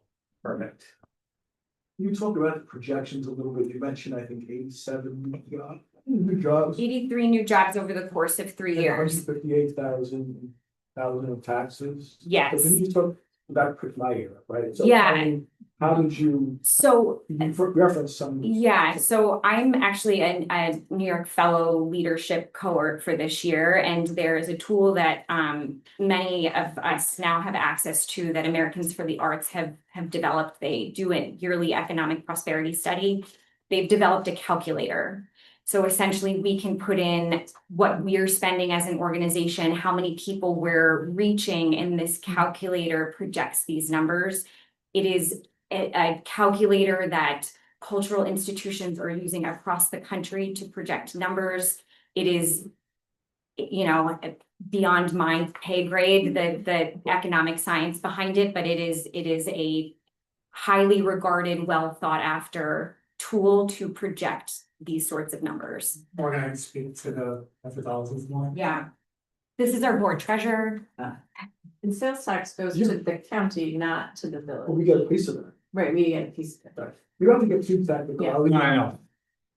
This is a whole topic, and actually the methodology is public information, we can share that with the panel. But it's an econometric model developed by, I think, the Georgia Institute. It's focused on nonprofits specifically, so like Broadway theaters, movie theaters, it's not relevant. But they have surveyed 14,000 nonprofits and over 200,000 ticket holders that went to these events. And then they modeled how they're spent, basically permeating the economy. I have a question with you said the theater is 150 seats? That's what we're anticipating building out, yeah. Right, now your company though performs in other places, because your company draws more people than that, does it not, the dance company? You mean as far as how many people we're drawing in for performances or? Right, yeah. I mean, we'll do Audience. long, you know, it's not like we'll do one night of a performance. When we're performing, it's, you know, week-long runs of a performance. Yeah. How does a dance studio interact with economic downturns typically? I mean, we survived a global pandemic. It's a challenge, right? But I think the arts and culture sector is more adaptable and nimble than any other industry in this country because we are constantly asked to do more with less. So obviously we're anticipating challenging times ahead, right? We've already felt them. This is not something that's been new for the organization. I've been a member of the union since I was 18. I've weathered many economic downturns at, you know, from the Metropolitan Opera to regional ballet companies. It's a challenge, but it's something that we're nimble and agile enough that we will, you know, we'll be able to survive. Again, we made it through a global pandemic as a nonprofit arts organization. So yes, I understand your question though. Did I answer it? Yeah, I'm just, you know, I don't want to take up too much space on this, but Yeah. I'm curious. What's within that nimbleness, you know, what? I mean, usually if things are, you know, when we're going through recessions or when we went through the pandemic, it's turning to individual donors to step up and help support. And people tend to be very philanthropic during those times. You know, we have longstanding grant supporters that have stood through us during challenging times and have stepped up in great ways with the current status of art funding. So, you know, in those scenarios, we turn to private foundations. You know, our ticket sales, we can't keep up with the demand for programming, and we're constantly, since moving to Yonkers. So, you know, obviously, if there's another global pandemic and a third of our revenue stream is killed because we can't have ticketed performances, but you know, we find other ways. I'm afraid we're out of time. You're not the location. No, You're not. No. This is a relocation. this is a complete relocation. Yeah. All right. Thank you. We appreciate your time. Thank you. And LPC members, if you had additional questions, and unfortunately we had to cut cut off the time, we could collect your questions and send them to the sponsors accordingly to following this notice. All right, so this is the last Mentimeter for the private projects. We'll then go to our break and then we'll resume with our public projects thereafter.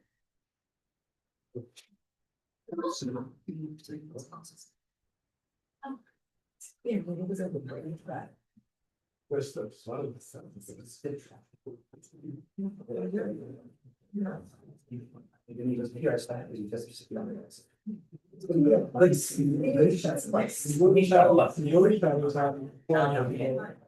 Yeah, well, that's. Oh, we got it. But I am hesitant sometimes to go, but. You gotta do a trip, you gotta take, so you gotta sneak onto the metro. Maybe you can set this. I don't know, because I'm about. But everyone, Yeah. that's. I think we're waiting for one more. I might have. You just hop on. Okay, all right, so we're going to go into our 10-minute break. We'll break until 8 p.m. and we'll resume. OPC grab food, members of the public, thank you for hanging out. If you'd like to grab food, go ahead now at this time as well. And we'll reconvene at 8 p.m.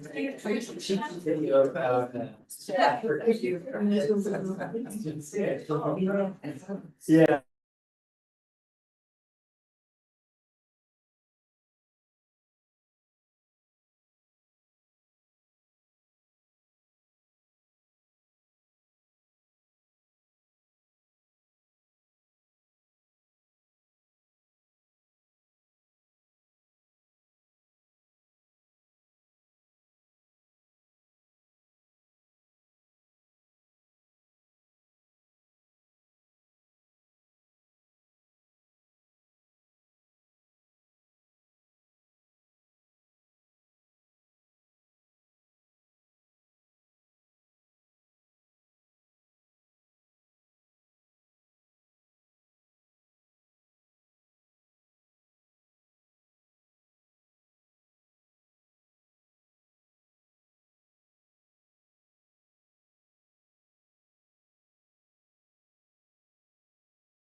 Okay,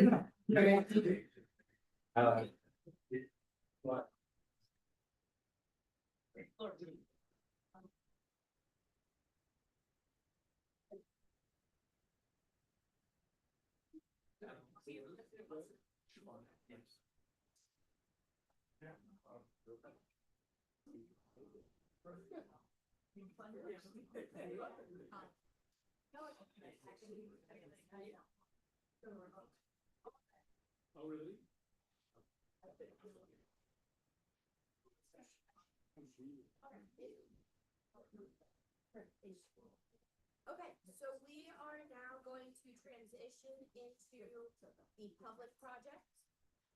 So if we, and this is the first project, is to redesign Lower Memorial Park with new and improved park and recreation amenities.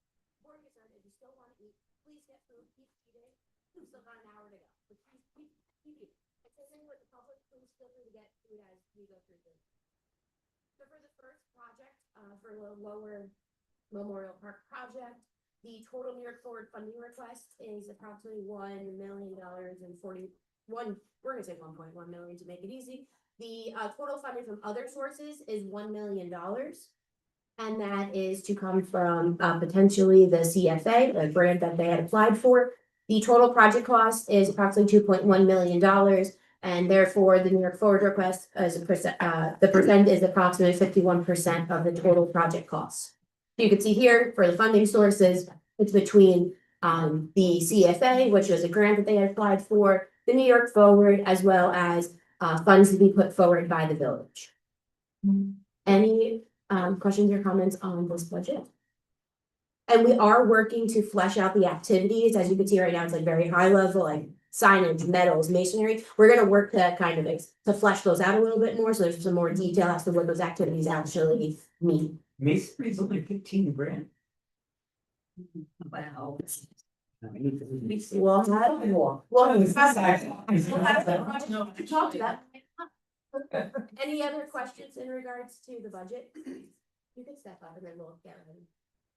Okay, so with that, we'll transition. If you want to answer that question, you can. All right, so the way that so I'm Suzanne Nolan, I'm with Nolan Landscape Architects. And have been working with the village to do the conceptual designs for the parks. So the way that we kind of broke out the cost estimate with the cost estimators was a CSI format. Construction Specifier Institute format. And so the masonry item it's the relocation of the existing monument because it but so all the other there are line items for concrete work, and so it's just a way of looking at it. But so this Should I do that? yes, you can do that. Hello, everyone. Jessica Galen, I'm a trustee here in Dobbsbury, and I'm on the committee that helped develop these projects. So I just wanted to kind of anchor us and kind of offer some explanation for why this project, which will kind of flow into some of the other ones as well. So when we applied for the New York Forward, we really thought about it as a way to kind of bring people up into the downtown. One of our biggest challenges here, as you all know, is how hilly our we're right on the edge of the river. And it's very, very difficult to get people up into the downtown from the waterfront park, which is very well utilized, from the train station, which is very well utilized. And the way I talk about it, which is just only speaking for myself, not the rest of the village, is spiritual funiculars. Like, what are the things that we're doing to get people, not a physical funicular, but what are the things that are going to make it easier for someone to kind of overcome that initial barrier to getting up? And the most important thing that we can do, I think, to get people up the hill is take advantage of this extraordinary parcel that's right next to the train station, activate it and create a place where people can sit and rest and behold the breathtaking view over the Hudson River, and also kind of begin their journey up the hill and feel like there's probably a lot more to come in Dobbsbury. So two of our biggest projects are parks projects, but we see them very much as part of the fabric of the economic development sort of mandate of the New York Forward. Right. So with that, I'm going to hand over the rest of this project to you. Those who are actually excited. So there's So in thinking about the co-benefits of this project, so the project is to transform the underutilized portion of Lower Memorial Park into a vibrant open space and recreational amenity by adding amenities like covered bicycle parking, pickleball courts, informational kiosk, a bathroom facility, park benches, tables, and AD accessible pathways. So the co-benefits of this re-envisioned park and public space is that it will be a gateway to the village from the Metro North train station and the first wayfinding location for pedestrians and bicyclists, improving the connection to the downtown for commerce and tourism. And so this, as Jessica was saying, it'd be, you leave the train station and you will be greeted by this, you know, beautiful park with a plaza that will welcome people and will basically allow for a real connection between the train station and to the downtown. The covered bicycle parking will improve access and promote park use while providing a link in the intermodal network connection between the train station, the downtown, and the residential areas of the village. And there was a real push for this covered bicycle parking, and it's clear that it is a need because there are lots of bicycles parked willy-nilly down there, and that will, you know, be a real benefit. And then finally, new gathering spaces and fully accessible pedestrian connections within the park will improve access both to the existing amenities at the Middle Memorial Park and to the new recreational opportunities at the Lower Memorial Park, including the village's first pickleball courts. So that, you know, is it's too there. I thought there might be the site plan up there, but oh well.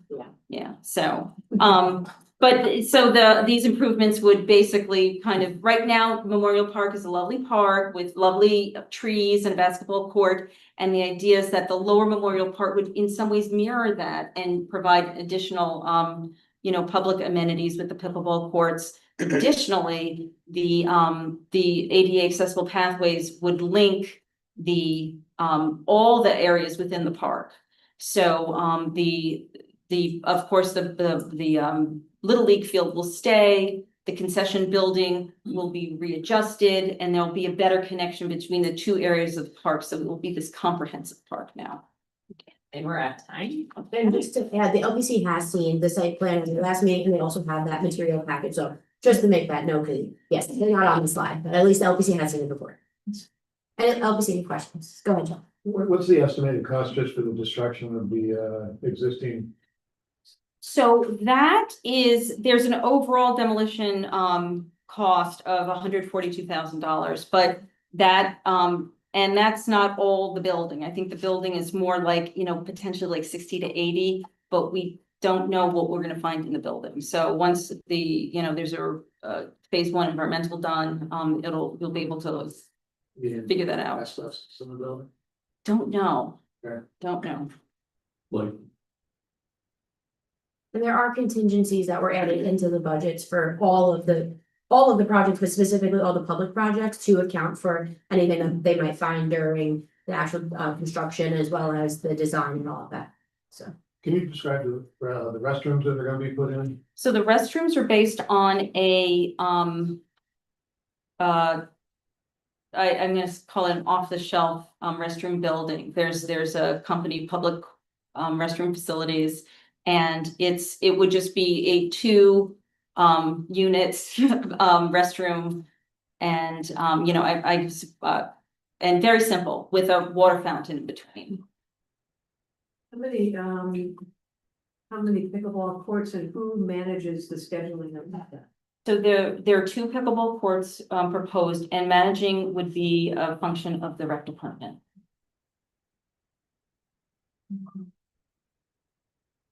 And we gotta play pickleball. Go ahead. There's a lot of budget items that are either under requested or just sort of out in the open. Someone speak to that. I mean, I feel like the town's committed, and I have no doubt you'll figure it out, but for that. To go back to the slow. Yeah. Yeah, anticipating. Yes, so, right, so we made a thank you, $75,000 request of the state through the CFA, the consolidated funding, application a couple months ago in tandem with the New York Forward. Of course, so the Village Board of Trustees, we have already committed to, to taking on the match. Any match that isn't met through additional grant funding, we will take that on. We have a lot of other pretty big projects that we're facing down in the village right now that are outside of the scope of the New York Forward grant. So we are already working on things like trying to figure out additional possible bonding opportunities and other things. So if we needed to fold in additional costs that we've already committed to because we believe this is the project that should happen here, we will have mechanisms for taking that on. Any other questions? Go ahead. Has the village considered in any of the projects incorporating renewable energy sources? That is always a priority of the village, and although I can't speak to the specifics regarding the plumbing or anything else here, we've definitely moved in that direction with all of our projects, and that's kind of a first analysis of any, anytime the village purchases a new vehicle, anytime the village is doing any building, anytime we're adding new lighting fixtures, we're always trying to get to, none of these is a kind of ground up building construction.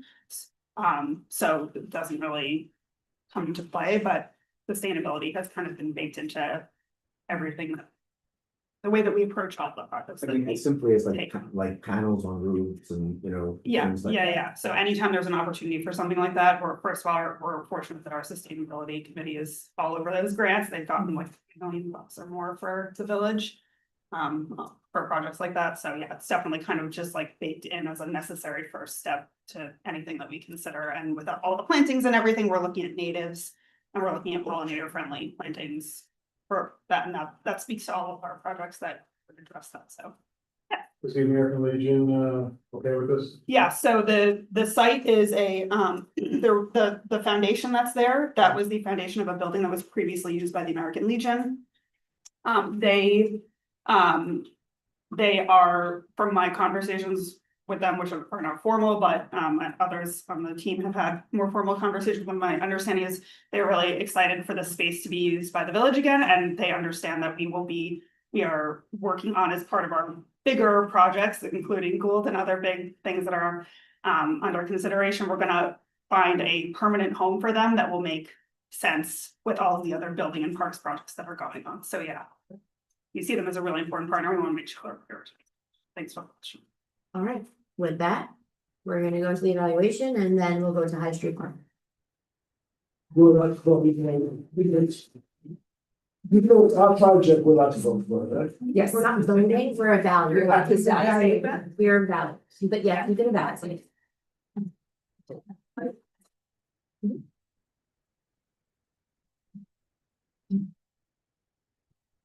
So.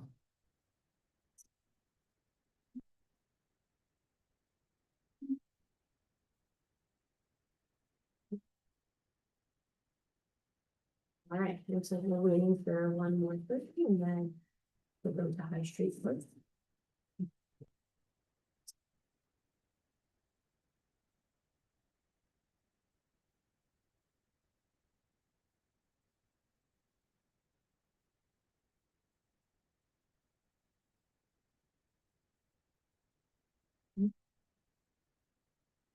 All right, so the next project that we are going to talk about is transform a vacant gateway property into High Street Park. So here is the budget for it. The total New York Forward funding request is approximately $1.1 million.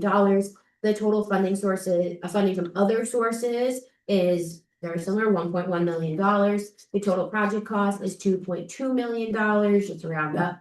And therefore, the total New York Forward request is about 50% of the overall project cost. And you could see here, the funding sources will be either from the village or requested from the New York Forward. any questions in regards to this budget? And again, we're gonna work to flesh out the activities, so it's a little easier to understand and digest. Not so specific. Okay, so with that, hand it back over.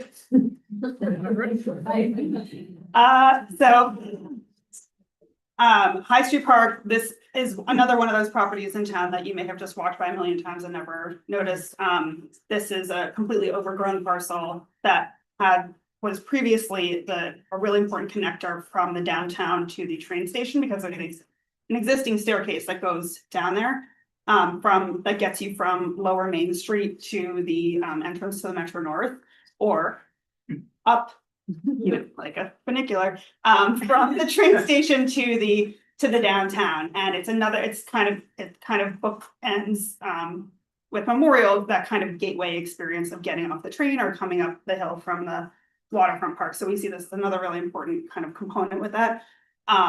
To me, the most important thing is that we're looking at rehabilitating the staircase, but there's also we've incorporated a viewing platform again to try to make sure that folks understand that the higher up you get from the waterfront, the better the view gets. So again, incentivizing that taking those extra steps up the hill. And again, Chad's previous question, the idea is to convert this invasive overgrown rex into pollinator garden, native grasses meadow that would be very welcoming and much more sustainable and inviting and safe than it currently is. Viewing platform. Yeah, Yes, and the viewing and a specific viewing platform that the notes. And something to note too before Suzanne starts, the village is working on the renderings for their project, so there will be proposed condition renderings for all the public projects for the public workshop and for Fairy Festa, where we plan to present those. So just wanted to put that out there, being that you just see the existing condition tonight. So currently you walk around this site and the idea is to, reestablish the connection through the site. This used to be the entrance to the historic main entrance to the train station before it was rebuilt. So this will be reestablishing that historic connection. The co-benefits of the project will reconnect the pedestrian circulation from the Metro North train station through the park to Main Street and create a mid-slope viewing platform, as Jessica said, to improve public access to the view of the Hudson River and the Palisades, showcasing the character-defining riverfront location of the village, because that is the one thing the village has that other people don't. It's this amazing view. So the improvements will also work with the steep topography of the site to establish an ecologically vibrant meadow landscape and activate the site with a unique gathering space, the viewing platform, and opportunity to connect with nature in an urban downtown. So currently, this is very impossible to maintain site because of the steepness. And there have been some attempts over the years to do something about the vegetation and to, make it a passable site. Currently, it's a knotweed forest. And in order to actually maintain this site, you need to get on it. And to get on it, the slopes have to be decreased. And so part of the reason it's somewhat of an expensive project is because there is wall work that is concrete walls that are being proposed at the base and at the top. And that the slope in between will be lessened so that you can actually access the site. And there'll be grading and topsoil and the establishment of a meadow. So you will hear bees buzzing and it will be this lovely drawing up the slope into the downtown. So yes, because where else can you connect with nature in quite that way in the downtown? Not in very many places. So this, so this is very exciting because the other thing too is that you will also be able to experience the view from High Street itself, because right now you do experience the view, although it's kind of, you look down on this crazy landscape, but now you'll be able to experience the view on the stairs from High Street, from the viewing platform.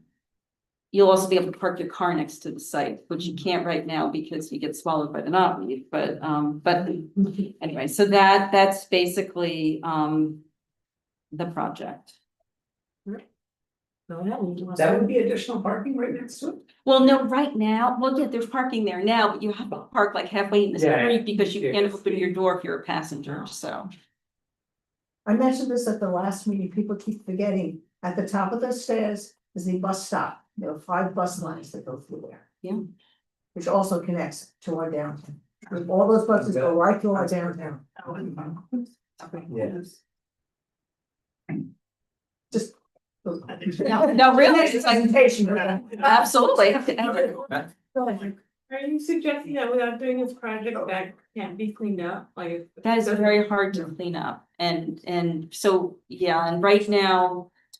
It's very steep, you need special equipment to access the site.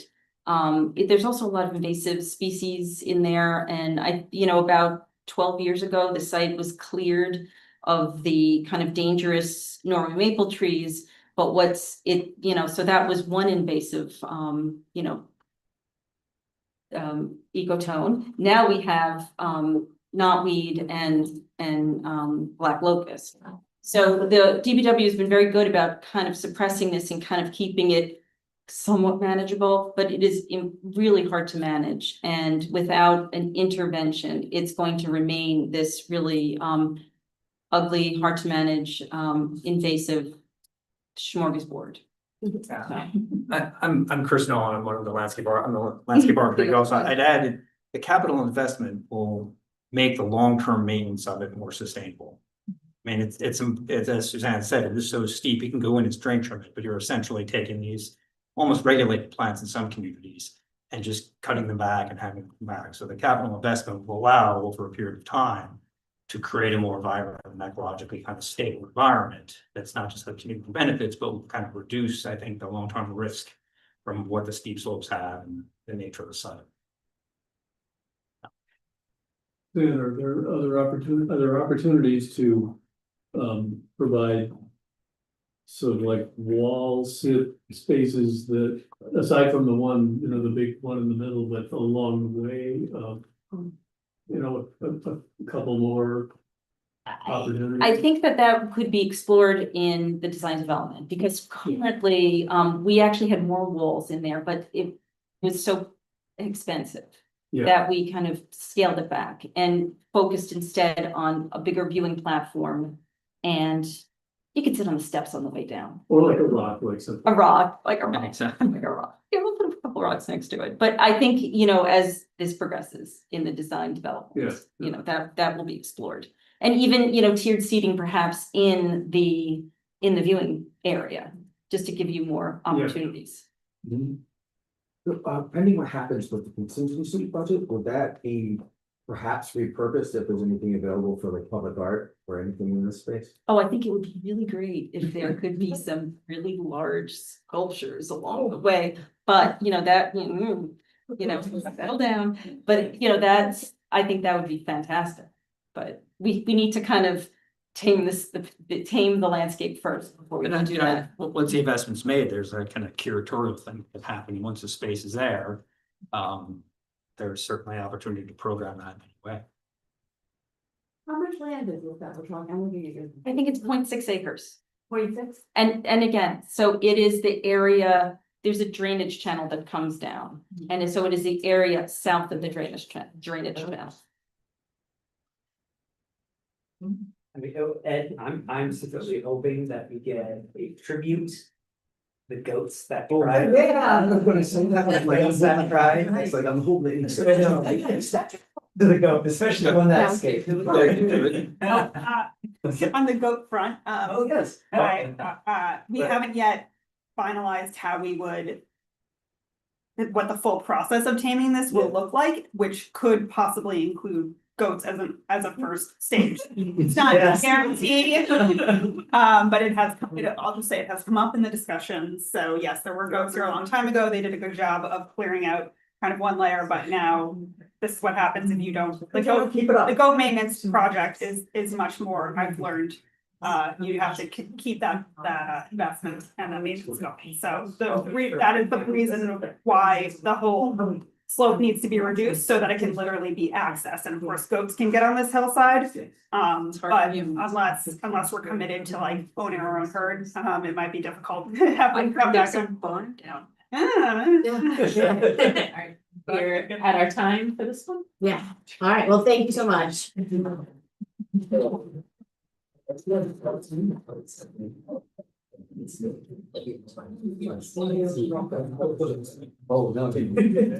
did not evaluate for shows. You're not evaluating the road.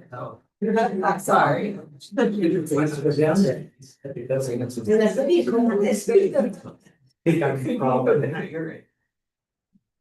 All right. We're making our way through, we'll evaluate this project and then we're gonna move on to the next public project.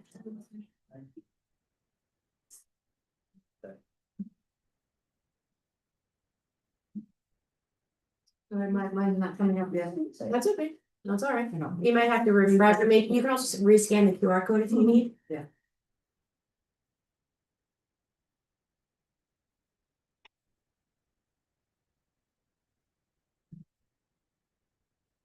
Okay, all right, so going on to the next project, which is to install public art throughout the downtown to create a vibrant streetscape.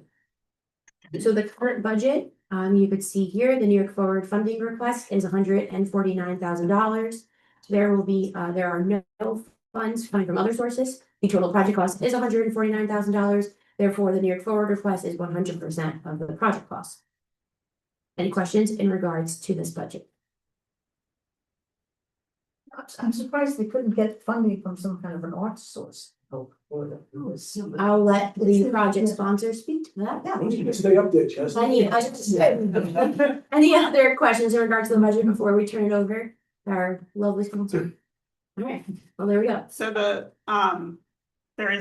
we are going to be looking into, of course, we would love to kind of help support that, but given the relatively low dollar amount, and the kind of other big lifts that our grant writer is working on right now, we were advised that and that this is a relatively low dollar public project, that this could make sense. Obviously, look forward to your feedback on that.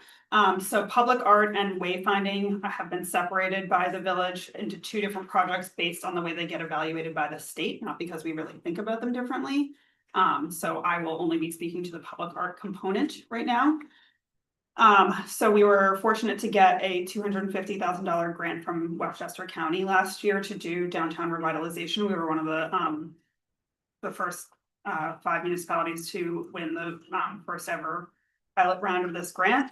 So this project, as well as the wayfinding, comes off of more than a year of effort and investment around working with a nationally renowned placemaking agency called Ashton Design. Has been just a real pleasure to work with them.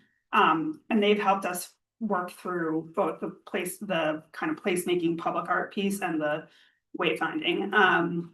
So we have a bucket of funds left, like part of our $250,000 the village secured through that grant will be applied to what we're calling kind of phase 1 of public art. And so we're going to get a bunch of murals done, hopefully before we even hear from New York Forward. So this is really a kind of leveraging those initial dollars that we got from the county to expand the impact of the investment we've already made to kind of finish the job on the public art piece. So basically, we've really trimmed it down to a number of really high impact murals and sculptures, including High Street, which is the I guess we don't have a picture of it here, but between Memorial and the High Street Not Me Jungle is a gigantic wall, which you also might have just kind of walked by a million times and never noticed. It's huge. I forget how wide it is, but more than 100 feet wide and very tall, kind of retaining wall that holds back High Street there, and that would be one of the sites of a huge mural, kind of welcoming people from the train station. And again, it's something that you could see from either the southbound oh, thank you, Christy. The southbound platform, you know, so if you're headed to New York from upstate, you could see it, and you could also see it from the waterfront. It's gonna be big and very inviting. So again, kind of like, ooh, what's this? Let me kind of go take it that extra step that I wasn't planning on taking necessarily. So that's the first one. And then there are I'm sorry. I was trying to do this without my notes, but the big one for this phase is the aqueduct crossing. Yes. There's the concept of, I'll just jump in a minute here.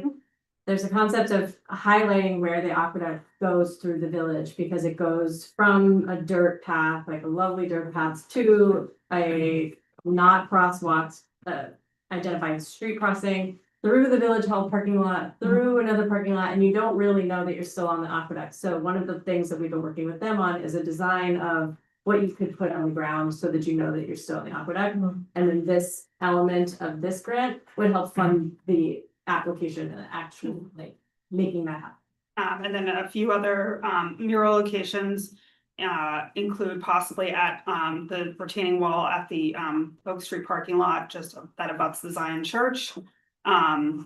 There's also, when we do finish up the High Street, the back of the kind of Little League snack bar will be visible from once High Street is, if Memorial is redone, Lower Memorial, you will see the back of that. We were just looking at that rendering today and thinking what a nice place for a mural that would be. So we have some ideas for where we want to go with that.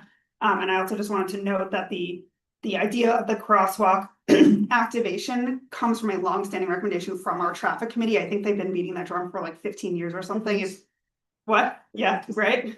And so we really were kind of looking into like what solutions have already bubbled up from the village. You know, volunteers and others who've been working on these things for a long time, that this could help us get over the edge. Perfect. All right. Any questions from the LPC? Who would oversee the selection of the artists? We would, I think, probably have to figure out either a committee. We've talked to River Arts before about kind of, I don't know if they would be kind of have a sort of task force for it, or we would have them, River Arts and others involved in that. So I mean, that's something that we could. I will note that usually state contracts require the formation of some type of committee. There we go. Yeah, and then who would pay for the, and then where those artists, would they pay for their own fees, or would the town? The village pays for everything. Part of the grant. And I have one more question about that is,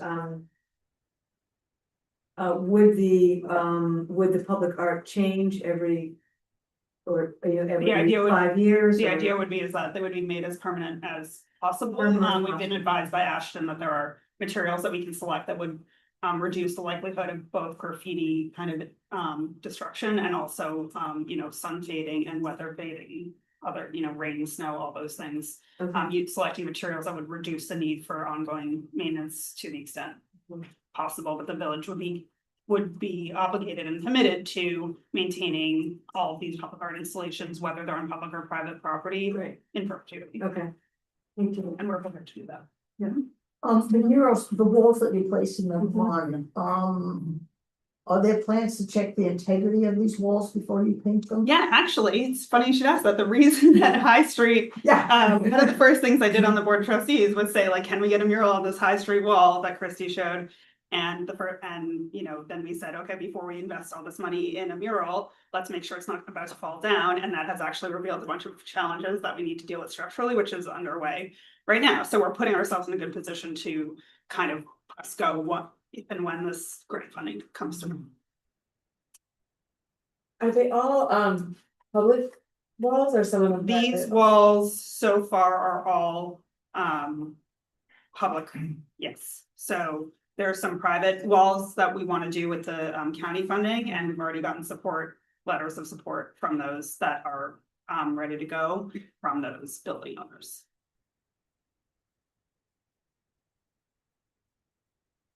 Any other questions? Okay, so with that, we're gonna go on to the evaluation. You might as well stay up there. Signage is next.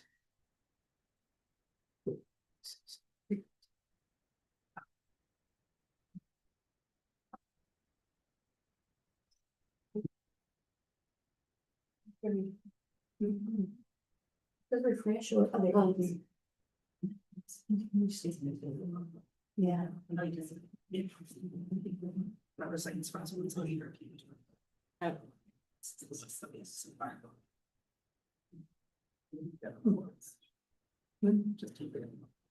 Looks like we're just waiting for a few more.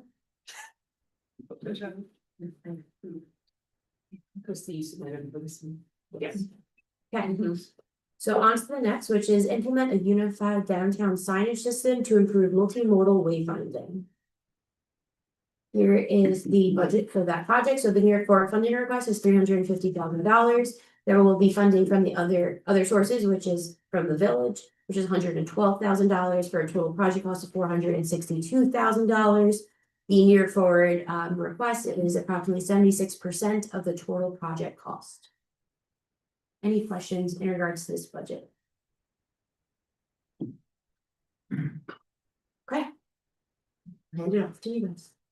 Okay, Surety went through, so we got the county grant and part of what we did a lot of research before the county grant to get that grant, but then the grant also funded a bunch of research from residents that basically said we needed better signage and wayfinding so people could find parking and know that they're in the downtown. So this is a very well-documented need that we are trying to fulfill based on all the data we've pulled today. So we've been working with that company, Ashton. They have developed the whole signage system and that was all funded by the county. And they have basically placed a dot and a type of sign and designed the sign for everywhere it could go in the village with like good reasons for why there should be a sign in all these places. We have already pulled out about 100 grand of signs that we are going to make through the county grant. This remaining amount is basically doing the complete package of what they've done. We are in the process still of going through them sign by sign and deciding what we can still cut to make it even lower ask, which should be probably this week finished. And then we'll come back with a slightly reduced ask for this grant also, because it is like they did pie in the sky, like what would be the greatest thing if we could do all of these signs. And so that's what we've been representing so far, but we want to still trim it down so that it's not such a big ask. But all of these signs, they have kiosks like that would be at Memorial Park that shows a map of the village that shows you how to like where all the key places are. There's the best part is these 4 signs that are the 4-way signs that are pedestrian height so that you can see like, you know, Memorial Park's that way 5 minutes and High Street's that way, or, you know, those kind of things that go along the aqueduct. There's signs for cars so that they know in what directions to go when they're driving down Broadway. They know that downtown is this way. We have these lit bollards on the bottom right that go along the aqueduct so that at night you would be able to identify where the aqueduct is when you're crossing. And yeah, what am I missing? And I mean, I think just to emphasize the signage package reflects a huge probably 8-month project to develop a brand for downtown Dobbs Ferry, which you will see kind of implemented in here. It's very sophisticated. They did a tremendous amount of research in rooting it in place and but also keeping it fresh and modern and engaging. And it's really quite a it's been a so this leverages that investment, and also because we have the county grant still to use funding from, we are going to use that to start kind of working from the outside in to do some signs with that money that are outside the New York Forward boundary to get people into downtown Dobbs Ferry and understand where they need to go, and that there is a downtown there, because it is unfortunately so easy to just drive by it without even knowing that you're right next to a downtown. If you miss those turns before you get to Cedar, you're done. You're not turning around and coming back. So we have 4 kind of gateway signs at Ashford, the train station, Broadway and North, top and bottom. yeah. So to kind of, again, get people coming in, and then all of these things just work in layers to kind of get you coming in further and further and further, and it flows nicely with all the other projects proposed from the train station on up. It. Questions from the LPC? Did the consultant that you're working with, did they discuss on about how to make sure that the information that's on the signage doesn't get out, like it's not outdated? We're currently editing the map. And none of the things that are on the sign, there's no businesses listed on the signs, so that there isn't that concern of having to update. There's some of the panels are. Yeah, and they've designed it so that if there is an update on that panel alone, it's more cost effective to just swap that one out that has the thing that is the information. But there is, always that concern. If you put a business, then it goes out. How do you update the map? The street lamps are a possibility. Well, street lamps are not part of this. I mean, street lamps are part of the Cedar Street sidewalk project and a different one.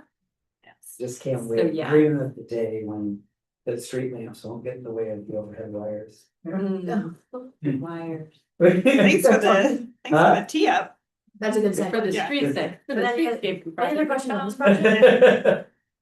The best part, I mean, there's little tiny things, but you see on the bottom, there's like this arch. And there's a lot of speaking to the aqueduct as a part of our identity and jobs, because it runs right through it. So like there's this bigger picture thing of the signs have a nod to it. There would be a path that we would be highlighting, so the aqueduct itself becomes more of a feature of the downtown, and hopefully we become more known for that.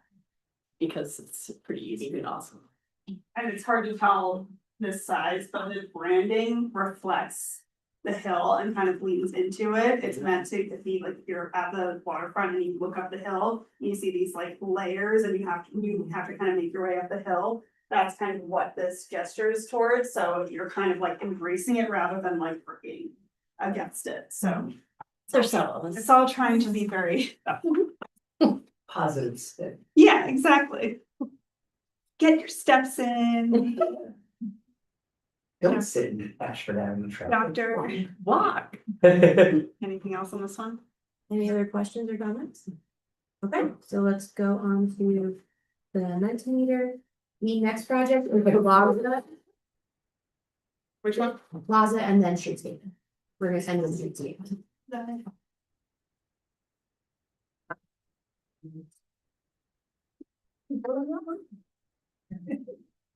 We have 2 projects to go. I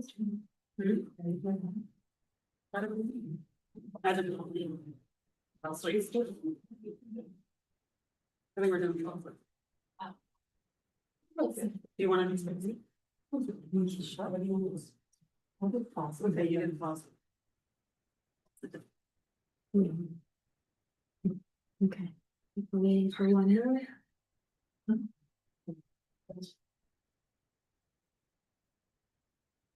Okay. So the next project is to expand Cedar Street Plaza into a community centerpiece for gathering and events.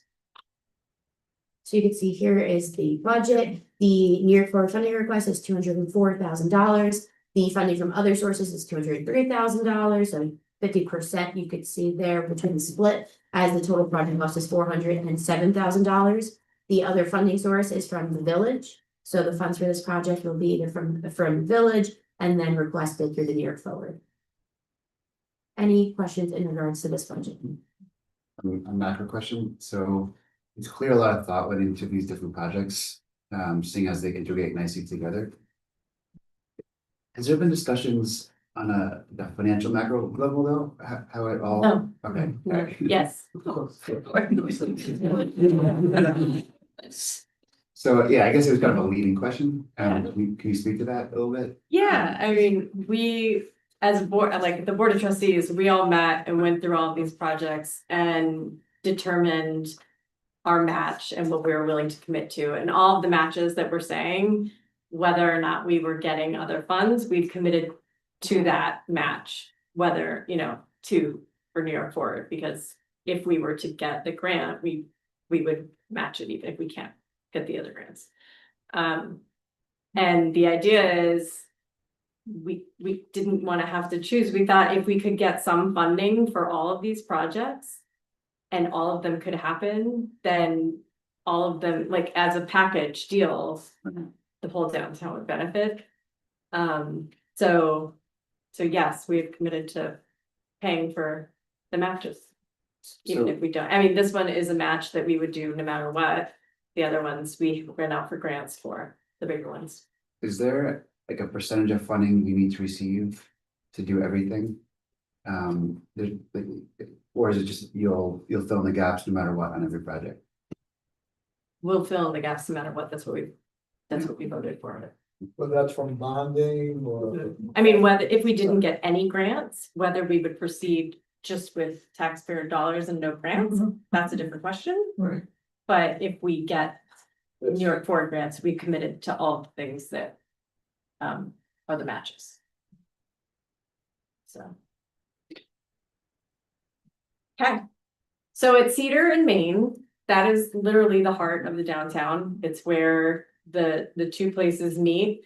And often when you're walking, there's not a lot of reason to continue the path. We find in all of the research and the data that the surveys we've done showed, people want to park right next to where they're going because they don't want to have to walk anywhere else.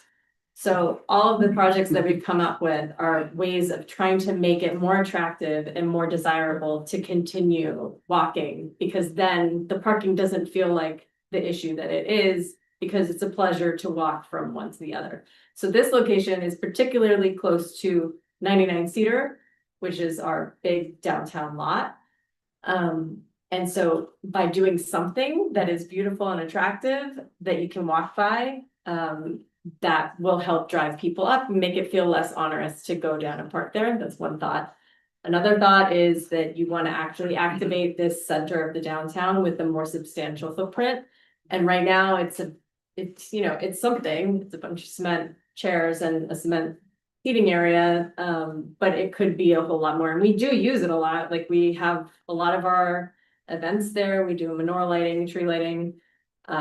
Halloween is the key, that's the key location. So if we were to be able to activate that more and keep people from being all poured out on the street in those times and have that space be, bands could perform there, we could do those other events there, but then also people could dine there, they could go grab food, sit there and eat.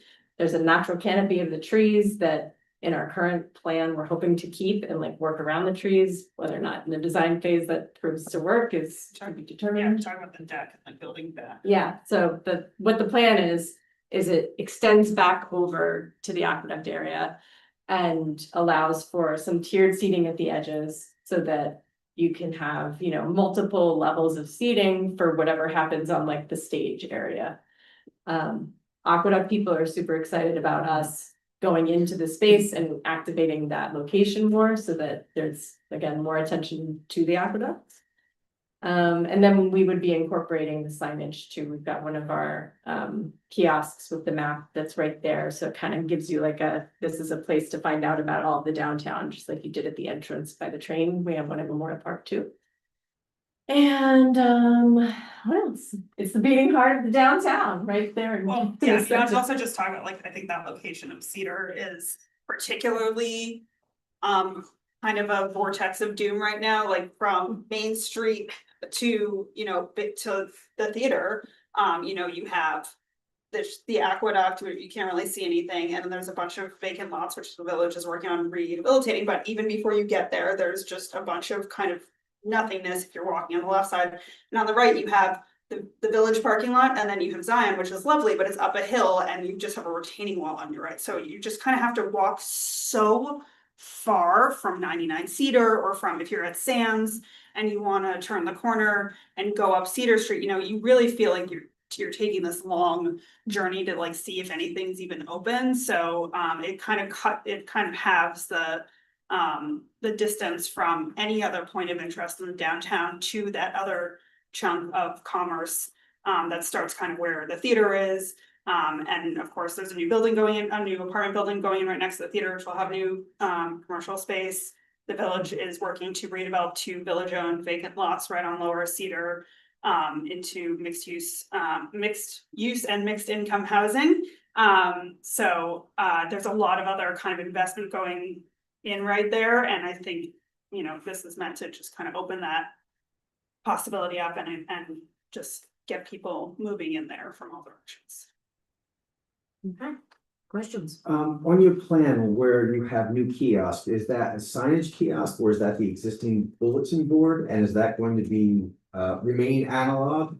Or is that going to be updated and make it some kind of LED display? The plan is to keep it analog for now, partially just because, you know, the maintenance element of like having something that needs to be updated is whether or not it gets updated, you know, but I think we haven't totally finalized that decision yet, and that's part of the design development phase also, that we have this kiosk from design from Ashton that will show you the map with the kind of distances to keep bits of interest, and then if in designing this and developing the concept further, if it turns out there's a place where something more interactive could make sense, then we would definitely look at that.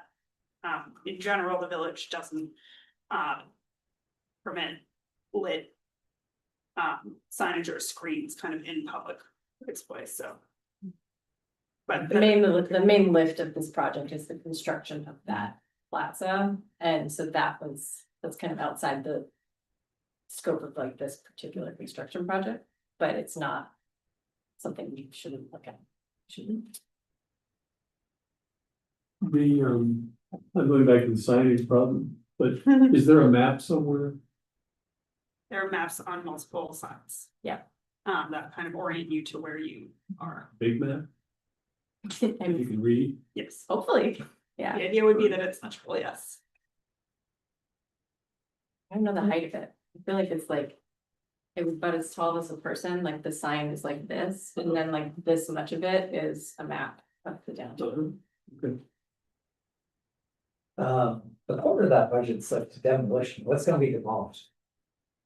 Is it gonna be addition or like something's like? I mean, I think there's The existing concrete plaza itself is going to be demolished. Oh, yeah. And there's an existing retaining wall that's gonna have to be demolished to accommodate the expansion. Cause right now it just goes down Yeah. behind it, and so they have to do some. Well, I thought it was more like an expansion. Okay, that's cool. Alright. Any water fountain, drinking water bottle station there, cause that's the center of Dobbs. That's a great point. That's definitely in the contingency and the design phase. Let's. Yes, cause that is all the runners on the aqueduct. Up the request. That's great. That's a great idea. It's a great point for the aqueduct and also for when you get up the hill, you're thirsty. My request is probably pales in comparison to Ed's like turning into Times Square. That's just one sign. That's a digital site. And it's gonna be low embodied concrete and a sustainable form of decking, right? Hopefully. Not composite. That's Like in the it's design phase. somewhere. Yeah. Thank you, Steve, for that. Yes. Yeah. Alright, any other questions on this project? Alright. This is the second to the last Mentimeter, and then we're moving on to the last project. We're going home, let's go. I think you know what? Evaluation. I'm gonna die on that. We still have to discuss the water. Yeah. We still have a conversation we It's can have. such an excellent ad. Makes sense, aqueduct, water fountain. I mean, this process, like the beauty of An the aqueduct Evercore shaped process. water fountain. Right there on the source, right? Exactly. A task in the ground. Yeah. No, I mean, we're going places. I think. Yeah.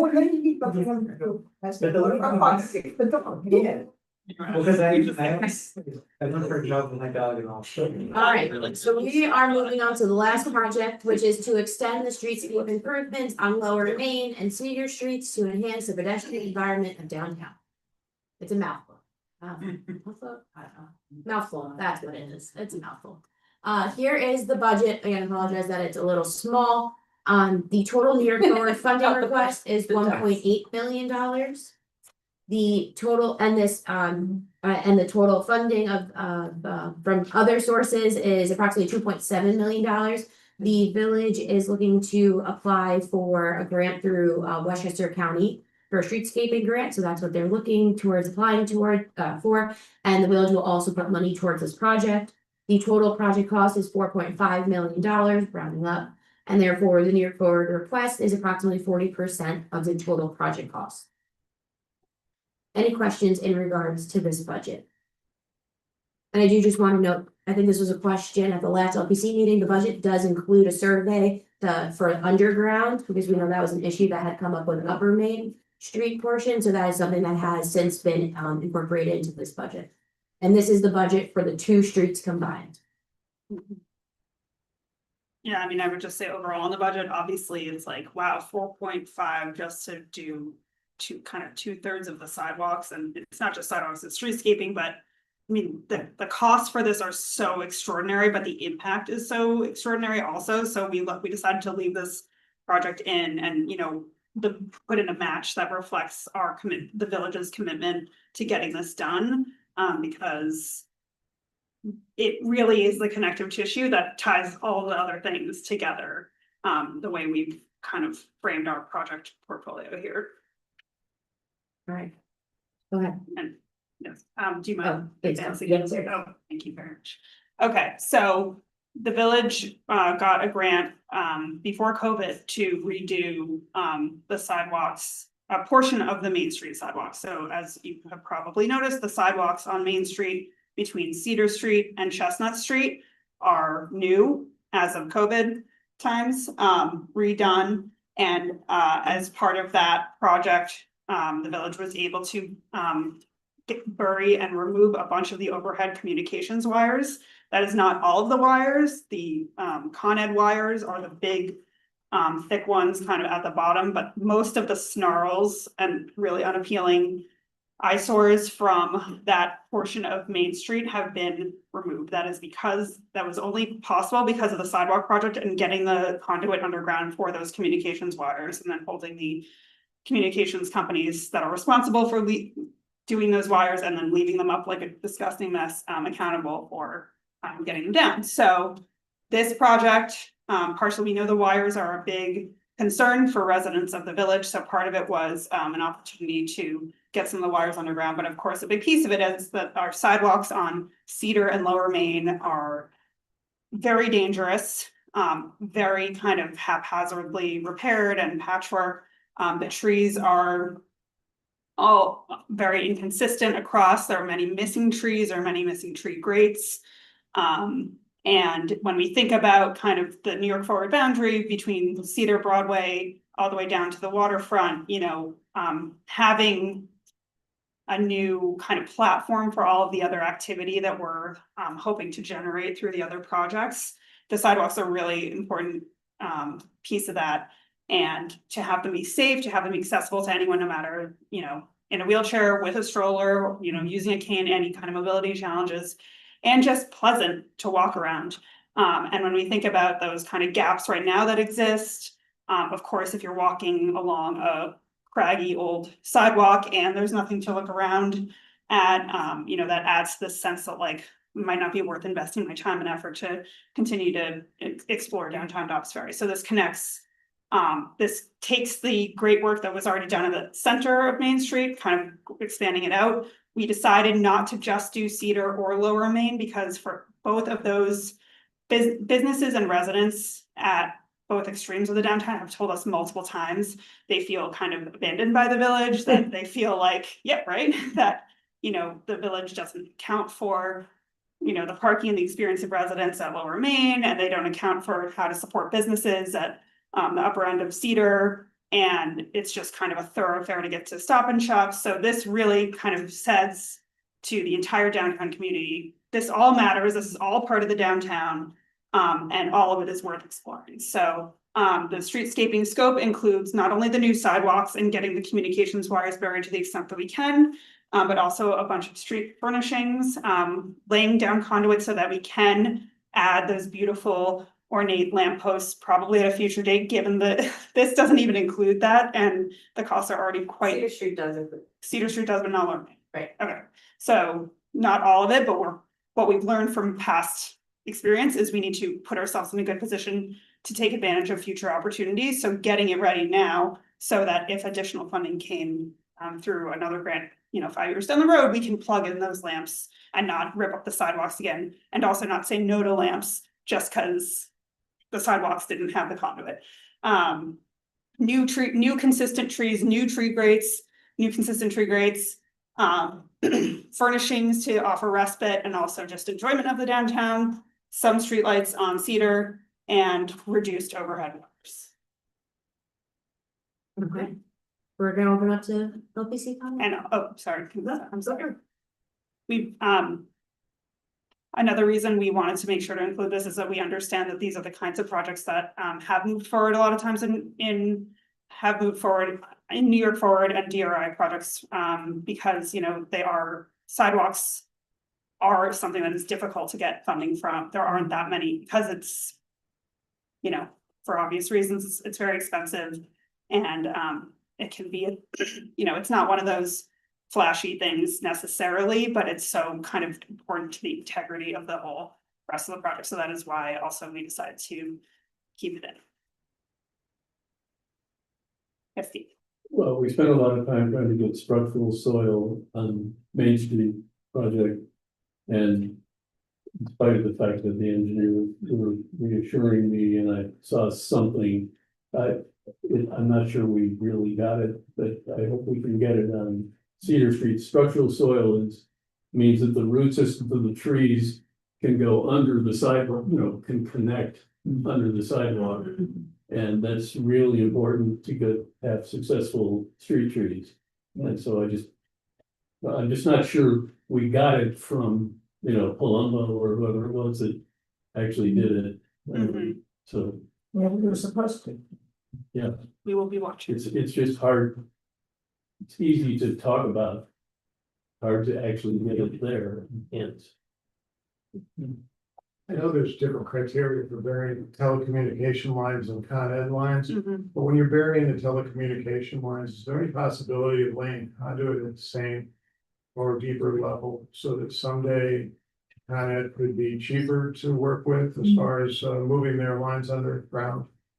Is there any way that, I don't know the answer to that. I don't know the answer to that either. It's the problem with the Con Ed lines, it's not just us physically doing it. There are building owners who do not want to undergo the expense of cooperating with having that done. They upsets their buildings, their retail, the tenants, and it's an extra cost for that. So it's not just us paying for that, it's also for the buy-in of the landlords. I understand that. What I'm saying is there any cost savings maybe for the village in the long run to put extra conduit underneath that could be used by Con Ed in the future? So that, you wouldn't have to re-dig again. I think we should go back to them. I mean, I think we've gone to Con Ed any number of times in the last 10 years, and it always seems like it's too much, but we should ask again. Conduit's ours. But I'm not sure what the conduit that we're including. It's Con Ed specs, which are. I got it. And it's gotta be. No, but I think we Can't should. be under the sidewalk. We should ask again. We should ask again before we open this up, because this is exactly what happened last time, is we started opening sidewalks and it was like, why are we laying the conduit for the communications? Why? So absolutely, we should go back. I'm sure the technology continues to evolve. The last time they were asked, it was 5 years ago. I'm sure things have changed again, so we should ask and we will ask. Yeah. Yes. Any plans to putting benches? Yep, benches are included. Yes. Restaurant park program to you. That is not, well, this is gonna be a pretty major disturbance to the sidewalks, and there's gonna be a lot of communication. I assume it's not. Probably not, but that's also a separate issue that we have to address, and there's also only a few of them left, which doesn't mean we don't need to address it, but we're a couple summer seasons away from that. Yeah, I mean, I think the communications to the downtown businesses will have to be, thanks to Ed's efforts and others, it's gonna be, if we were to have the privilege of moving forward with this, it will be a very significant disturbance that we will have to very clearly communicate to the businesses, that it will be worth it in the end. And these things happen, like these projects do happen, so. And I think we learned a lot from the first go round, so I think we're more aware of communications, the problems that happen on the other people's property, they don't wanna let us in, how do we handle it? So we have learned a lot from that first project. Since streetlights are going to be part of the Cedar Street renovation, have you considered lighting the sidewalks as like a dual lamp sort of situation? Because no one's walking in the street. I don't know where. I thought that I think they hang over the sidewalk. They're over the sidewalk. They're not like Yeah. highway lights that go over the street, it's the same way. Because we have lights that light the street already. So I think the point of these are pedestrian. Would those lights be coming down so there's a more uniform look and feel to the? I think there are. Oh, do you mean like the ornamental lights? Well, no, Or- so just switching to ornamental lights and losing the more like, functional sort of utility. Yeah, we'll have to ones. look like. It's not pole part by of the pole. scope. Removing those poles and lights is not part of the scope. Yeah, but if that came up because something is getting dug up, we'll have to deal with that piece of it, so I think. I think that wraps up presentations. Thank you. Thank you, Sophie. So this is the last Mentimeter. We will then go into the results. We will briefly look through the results. We will then go back to looking at where we are at currently in regards to the New York Forward request and total number of projects, have a conversation about that to see where, if we're comfortable with the current slate. Then we'll have public comment if anyone in the public would like to speak, and then we're gonna wrap it up and head. Not at 9:15. Yeah, I know, I'm sorry. It was a good meeting, though. It was a great meeting. It was fun. I would have think, Sean. Okay.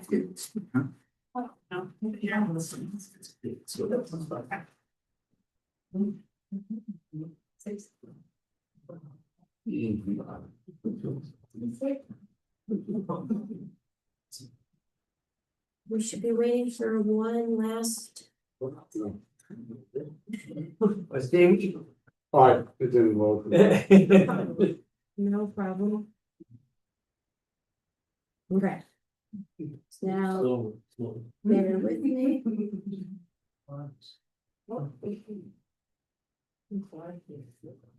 That's what you get. Almost there. Right, but that's just the most good stuff. Well, yeah. I think Okay, so here are, and I can zoom in a little bit more. So here are the results for the evaluation exercise that you all just went through. So for the first project, which was the public library, in regards to co-benefits, it seems as though folks strongly agree that the project meets or is providing co-benefits. And in regards to cost effectiveness, the same thing, that the project is using the use of the funds to the best of the ability that they can. A quick question, just in terms of, when we get back these results, do these weight our preferences when this, gets presented as a slate, or is it just like it's fresh when the slate is presented? You're shaking your head, go ahead. I mean, there's no like priority when the final slate gets presented. It's just all the projects are presented for consideration. And ideally, it's meant that these evaluations are going to then contribute to the conversation that we have after we go through all of the results. And to see whether or not there's projects that maybe should fall off or should change for whatever reason. So it's just meant to kind of inform the conversation that we have tonight, and the same as like what we did last time. So for the historic Pickwick Theater project, in regards to co-benefits, strongly agree, about 4.8 out of 5. In regards to providing co-benefits, and then with cost effectiveness, close to strongly agree again with about 4.2 out of 5. So showing a good use of those funds. In regards to the rehabilitate, the building at 143 Main Street, this is falling a little more in the middle of the pack in regards to co-benefits for the project. And then for cost effectiveness, leaning more towards strongly agree in regards to the use of the funds through the New York Forward. And the other funding sources as well. To renovate the barn at 100 Main Street, refer co-benefits kind of falling again a little more towards the middle of the pack, around 3.4 out of 5 in regards to the co-benefits that they're providing. And then the cost effectiveness leaning more towards strongly agree with 4.3 out of 5 in regards to the use of the funds, the funding sources, things like that. And feel free to stop me as I go through if anything catches you off guard, do you have any comments? So this is the Moore Dance Studio at 145 Palisade Street for co-benefits, leaning more towards strongly agree around 4.5 out of 5. And for cost effectiveness around 4.2, so still strongly agree. This is the redesign of Lower Memorial Park, so 4.7 out of 5 for the co-benefits of the project, and 4.4 in regards to the cost effectiveness. High Street Park, 4.4 in regards to the co-benefits out of 5, and 4.2 for cost effectiveness.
But that plaza doesn't make any sense, it's not convenient, that's. It troubles me that the affordable housing unit is one bedroom. It's not with families. But there is another one bedroom, so technically they're allowed to do that. Well, yeah, no, absolutely, and I just, it's a choice, it's not necessarily anything that's governed. You know, so I would just like to see them, you know, take the higher. They road lower and make their it, ask. You know, the 2 bedroom before, to bring a family in, because that, you know, that roots you more in the community. When you have kids in the school and you like, you know, that, and your friend circle and shopping on Main Street. You know, that, I would have loved to have seen that, and like I said, you know, and it has nothing to do with the legality of it or the ethics of it. I would like to see that. Is that something we can take back to the project? That's a good point. Was anybody else actually considering when we were watching the presentations, which one of these, and this includes the village ones, the village, projects too, would probably go anyway if we don't get them?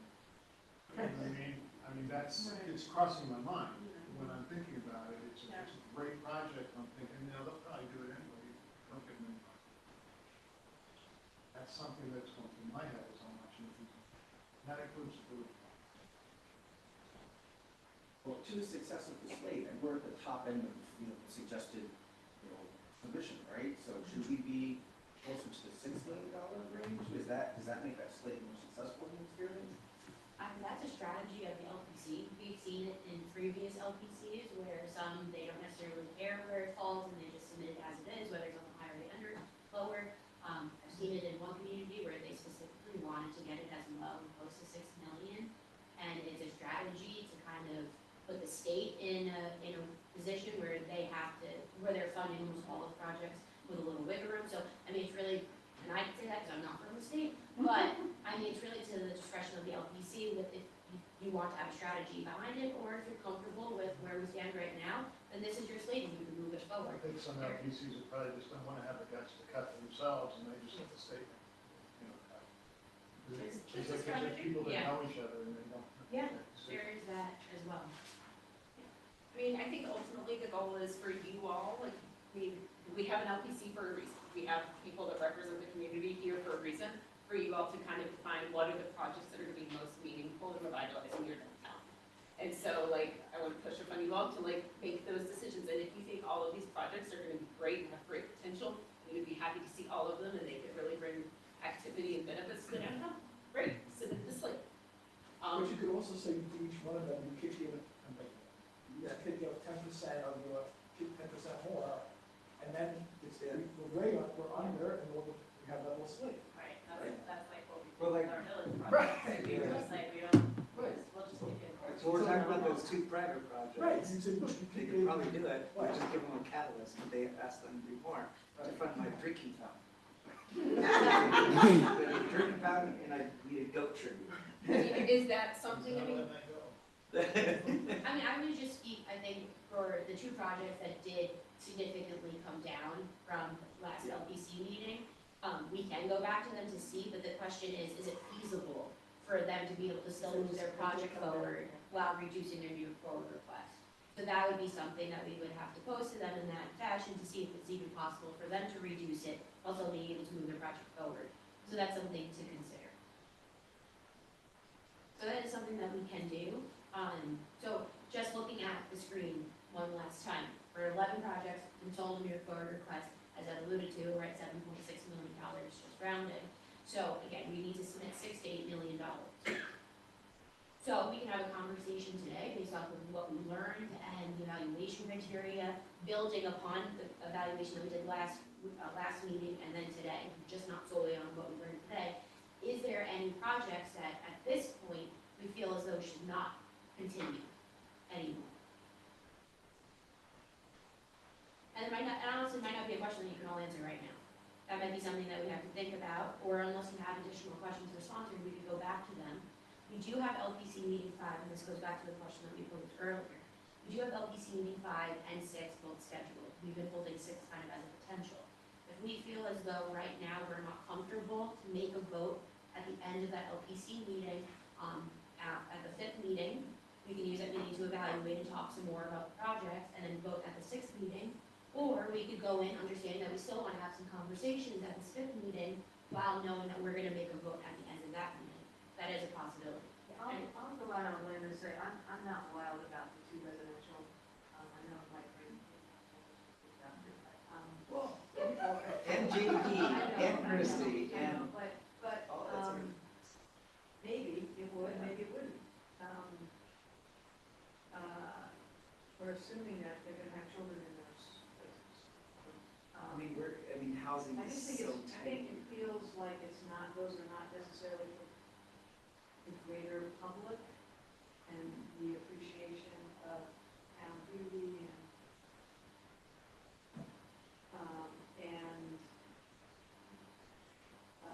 yeah, I think those two are, I think there are other ways to fund something like that. And I think it's, one factor I kind of internalize is, public money is not necessarily meant to get a return all the time. And with these projects, housing ones, it really doesn't seem like they're gonna happen unless state money came in. And for me, that's a nice alignment to be in. Anytime you can provide housing to a compact downtown area, I think has residual benefits that you potentially couldn't even predict. If people are gonna be integrated into the community, because they're like right in the community. And it doesn't seem like it would exist without this, which I would score pretty high. Certainly on the 143 one, rehabilitation of that, I would think would be substantial tax revenue to the village, yes, no? Well, they're both small asks. Building as, maybe not ours so much, but that house, that's all. Yeah, and it's Well, no, right have you along the seen the sides. barn? They both look awful. No, the barn is terrible too. The house is There. Yeah. I mean, and it's, The one's been that way for years. just to go on the deferred maintenance, back to that, you know, pretty familiar with deferred maintenance. And I don't see it there. I mean, I think it's a legitimate thing to say. I inherited property, I can't afford to do anything. So, but there's deferred maintenance, but not really. It did not make sense for her to do it. Completely human rational reasons not to, not necessarily blood. So this is a unique pot of funding that could go to this, but not other sources of support. She is willing to put in a lot of her own money, too. I mean, she seems to care more than most people in the situation would. She looked at a state, she usually forget it, and not do anything at all. But she clearly has an attachment to this area, and I even sense an emotional connection to her family. So I think she wants it to work, and this is probably one of the areas that make it work. I don't think there's a whole lot of those out there. She came down 1.5. Yeah, because she took out the back doors. Yeah. I would have really seen a parking solution if you're gonna remove that building, and so if you're adding 5 units, potentially, you know, the 2-bedroom units How could do you be get that 4 cars. I don't know, that's, you know, it's a It's just challenge. side alley now. They can't get, they may be, I don't know, they may be grandfathered in because there were 4 apartments there to begin with. And restored, right? I don't know, I'm just trying to remember. I have a question about the dance. I'm trying to remember how we left this off the last meeting. I thought they were outside the area. And then we carried them over into this so that they would be set up for more potential to get a grant somewhere else. Was anybody required? Am I missing? It was voted that they were going to be added into the boundary to be considered as part of the Sleeman project. So we expanded the boundary, we shared that with you all after the meeting. We expanded the boundary to incorporate the 145 Palisade Street building. Because at the time, we were saying that if we brought them forward, even if they were on the outside, that they would be eligible for that grants. Yeah, But yes, they're now totally eligible. yes, because since we expanded the boundary to allow Puts on the. great shows.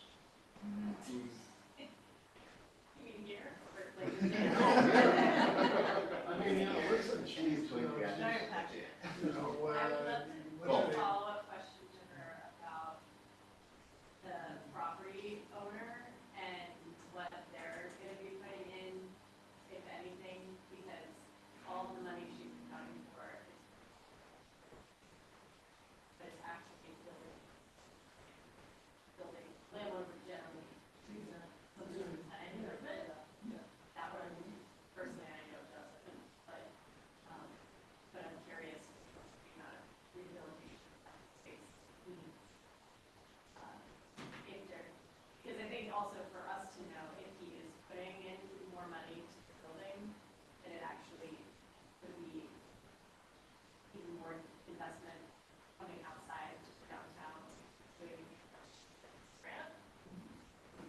No, Or if you could or if put there's more an money into opportunity that. where he should be doing more, and then her ask can come down because we're saying to her. That is something that we can mention. As of now, we're not aware that the building owner is putting any money towards the project.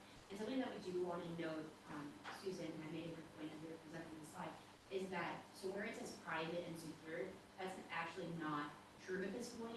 They are looking to do fundraising to obtain this money. They have a gala in October in which they're looking to hopefully obtain majority of their funding at that point through sponsors. And so otherwise, they are obtaining a loan through a bank to cover the total project cost. And I just want to qualify that I think a good portion of this is not secure, but we will go back and get clarification. Because some of their soft costs, like they have an owner's representative, that's secure. So we will get some clarification on precisely what is And this already. construction is very competitive, like you're competing with the Joyce Theater. You know, New York City arts groups, and so it's really tough. What's the owner's representative, what was he representing? He was representing Wilkins. So as an owner's representative, and Andrew's, correct me if I'm wrong, is it the kind of the person who coordinates all of the construction, oversees all of the construction, the financing, and timelines, et cetera? It's like their agent kind of. I thought that she was saying it was like building. Yeah, that's what I was That's saying. not where you do it. He's an architect. Yeah. He does this. Right. He's very good. The owner of the morning. I will say though, this is a little bit morbid, I mean, it's still her, like, she's of course, like, sort of, wanna bet on her, which is like cool, but, you know, it's. She's gonna get funding. No, I know, I agree. Like, Well, But, they're like, running the building to make I, a performance space that she may or may not rent. The owner will be very happy. Oh, yeah. Let Andrew, About this. let Andrew. Money coming. Let Andrew finish his point. To enhance the private building. no, that's fine with me, Yeah. but I like, what, that's the. Sorry. I was trying not to say that. For the ordinance purposes. Where's the ordinance part? And you wanted it to finish. I was trying to, you know, not say that, but like, I don't know, it's just a factor. You know, cause it's her, she's the force, like, cause if this was anyone else, it'd be like, their grant, not secured, you know, et cetera, but sort of, I think this is what people believe, you're betting on her, so. So I guess my real thought is like, I think that is our perception that she's the force. We have not obviously met any of the other people involved in the organization. It's been around for a while, it's been successful. You know, so I mean, I think the company itself, the business itself is strong. It's the question of, do we put that amount of money into this building that the landlord, I mean, we're fixing a building I for a think landlord. she should be, we should be representing the landlord. Yeah. It's only worth it to have that conversation. Well, I mean, you know, because there's gonna be the traffic on Palisade Street, that signage over there, like, can we get the landlord to add some signage? Signage or lighting. Signage and lighting. So I do have a question. Do you think that we have these projects, the other theater projects, we need to do we have confidence in the theater? That one. Yeah. No, I was a little concerned about that one because it is a lot of money, it is a lot of outlay. I'm just not entirely sure I believe that that might be possible. Yeah. That's what I was asking about his projection. Where does he get the projections Yeah. from? I just don't know how solid they are. She had this, you know, Yeah, she had a she- whole program. I know. He was like, you know, I looked at town with that, I looked at, But so I those don't- accurate projections.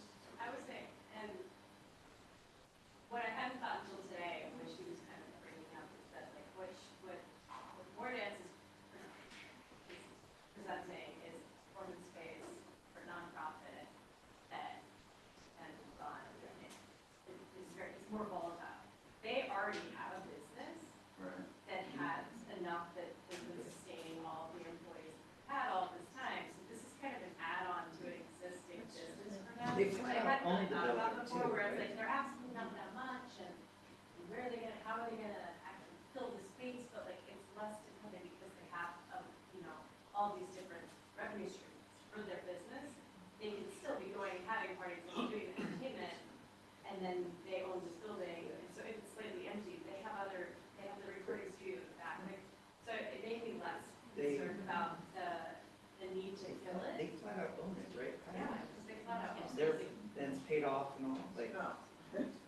Well, the other thing too about the Pickwick is that it is right in the heart of our downtown. It would be, people would, I mean, Yeah. people could go to, and I like the more dance company, I think it's a great idea, but against it, but if you have to pick one, I mean, those people who go to that aren't necessarily gonna be frequenting our restaurants. That's the one to bet on, because it's right in the middle. Yeah. I mean, that's, to me, we're all, because it's right there.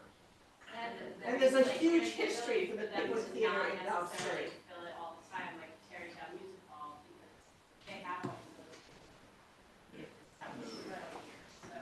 The Pickwick Theater is Let's very, see the very night historic here. Yeah, well, the Pickwick's kind of like, it's just every restaurant's gonna be has Yeah. performance. Like at Terrytown. Where are those 250 people? And that's where we're gonna need, they're gonna need a We need a bacon. shuttle, we need a shuttle bus. Yeah. There's no plan. I would, yeah, but I Yeah, it would, is. just a suggestion that when they come for site plan approval and stuff, that something is written in the site plan, that they must provide a bus on event nights from the train station. Yeah. Or the parking lot, you can go to the waterfront parking lot, go to 99 Cedar, and then go to the theater. I would love them to have that problem. I would love them to be like, Yes, "What do you think of those exactly. people?" Right? I would They have love 250 that. seats, and like, people generally go with pairs, you're only talking about like 100 and something, and the Like, 99 seater has a 99. Terrytown's doing it. spots, so. Yeah, there's no parking. There's no parking. No, they're doing it. Now I'm part of the shopper. Oh, God, God. Is Or that one? You did, Did you say that? Recognition of the fact that it is Richie's gotta be told. 9:45. Oh, What'd you say? It's 9:45. What are you suggesting what we do? So, We go to bed. So are there any, so just before I ask this question, if all the projects today proceed, they will all be presented to the public at Berry Festa and the public workshop. That means at the public workshop, the project sponsors are all going to be there and the public is going to be able to ask them questions directly and also weigh in on these projects in regards to the level of support. And then that would also then contribute to the next evaluation that we would all undergo, which is the level of support from the public. So the question, two questions to pose to you all. One, are there any projects at this point that you would like to remove from the slate? And then two, or 1A, are you comfortable with this current slate going to the public? So they kind of go hand in hand, so. I have an issue with 100, because that plaza that they're talking about, they're taking parking away, which is in a very difficult area. They said, oh, they can go to the parking lot. Well, that's gonna cost those people a lot of money. right, so is that a comment we And, go and back, it's not gonna be, and that plaza's not gonna be, non-residents are not gonna be. is that a comment we go back to the project sponsor with and see if they want to revise their project? Or is that a reason to remove the project from further consideration? Others may not feel that way, that's just my opinion. Well, I mean, if we tell them not to take away the parking space, then that actually can buy is, I'm sure that's gonna be cheaper. It could be. I also wonder if there's something in between the parking lot that's there now and there's something that needs to be parked. It looks, so And this obviously looks better than having a parking lot there, for sure, there's no question about Yeah, that. if they are considering having that there because they think it's something to keep on prettier, then they can know that we are more concerned about taking away parking in all 6 units. Yeah. If that's how. It's just for their tenants, though, it's not Yeah. public parking. Right, it's just. I would think that would reduce the value for them. I don't really know that I care. Like, I don't love parking for private people in the downtown. I'd rather have green space personally. He said to take it out. I think he said he take out the plaza. Yeah. He did too. That's what I heard. Yeah.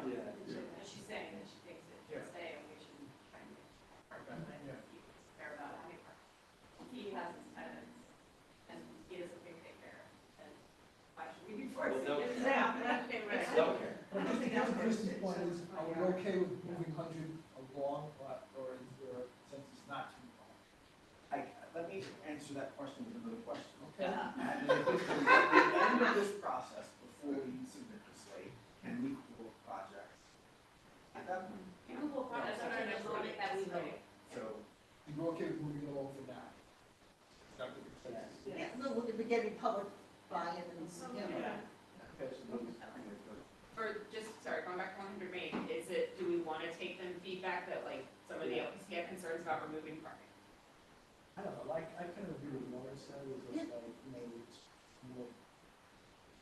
nicer to have the plaza.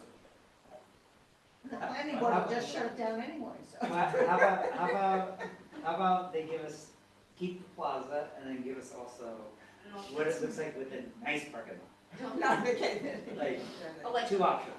Like a green, like a parking lot with a lot of green infrastructure and There we go. plants and so forth. Okay, so make Yeah. a parking lot, but make it look nicer than. what it Like is keep the today. parking lot, make it, Make it look nicer, yeah, beautify, okay. yeah, Okay. pollinator parking lot. So we have our, we have our questions for 100 Main, for Pickwick, more dance, and then 143. Okay, I'll ask the question one more time. Are there any projects that we want to drop at this point in time? Okay, so with that, all the projects are going to move forward to Ferry Festa and to the public workshop. As I mentioned, we're going to ask the project sponsors to attend the public workshop so that they can speak directly. They're gonna have stations, they're gonna speak directly to any questions that the public might have. We're gonna take that feedback, bring it all to you, and then you're going to evaluate the project based on the public feedback. That, anyone from the public have any comments, questions?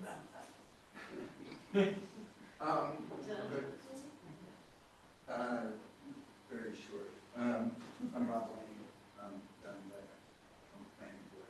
So my question again is actually more about process, and it's as much a question of wait for the board of trustees.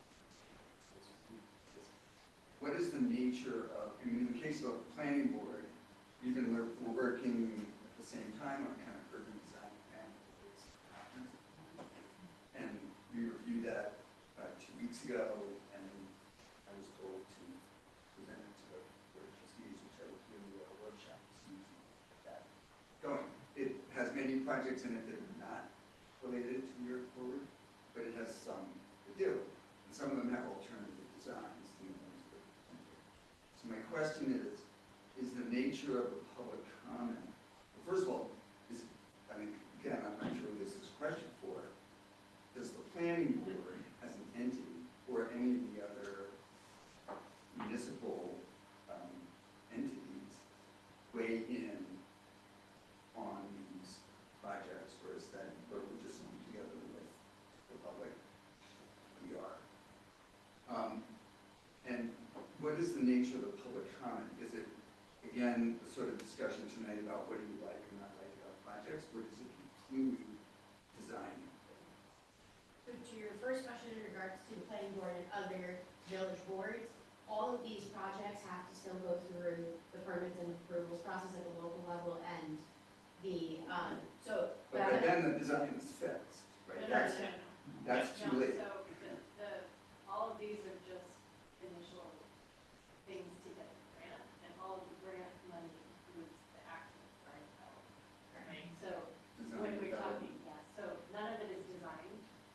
They're spec'd out and estimated, but then if we were to get like a memorial, for instance, then we would take the time to design it where we could still change elements of the design. In theory, we have. I hope that's right. I hope that, That is right. I hope that the delta between what we're looking at now, in some cases, substantially changed.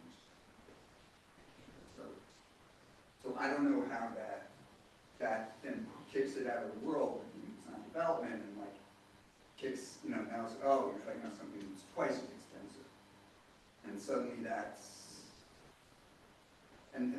suddenly now it's out of bounds. Because to be honest, that's sort of been my experience with other projects on both sides of this experience. And things that are design development get very quickly locked. Because no, it's just a concept of machine. Yes. Various things, your budgeting, whatever design work you did for us, that gets embedded and harder to contribute. I mean, I guess my response to that would be, like, I think this person said it is at a conceptual planning level, design, and when it goes through full design, it does get a lot more nuanced. I will note, working with previous communities where we've had a planning concept, and then we go to actual design, and they have an advisory committee, and it's a radically different project, but it achieves the same overall intent and purpose of what the concept was. And yes, some cases are more expensive. I mean, that's part of why we include healthy contingencies contingencies to allow, we have a design contingency to allow for a little bit of flexibility when it actually comes to real, design development. Good answer. That's why we have actually buildings built in case someone says, you know what, it's way more than I thought it was gonna be, sorry, I have to pass on it. But the one thing that won't change is the state grant. That's not gonna change. Right. That is a fixed So, amount. so the flexible amount is absorbed by the use. Yeah, so I mean, the way that a lot of these budgets are is there's a design contingency to allow for maybe things you don't know about, you know, the asbestos condition of the building, or, you know, to allow for some of that flexibility, and then there's a construction contingency to allow for increases in costs for materials. So that is built into all of these budgets. The way that the state requires these budgets is they don't like to see that pulled out. They want to see what the actual components that they're paying for, and so that's kind of spread across all of these items in the budgets, you know, also. Is that in the contingency now? This is a reimbursement project, so what happens if somebody starts building and then they run out of money? What happens with the New York grant? That money just goes back into the pot. Well, there's not going to be a starting of building until there's a definite amount of funds in a budget.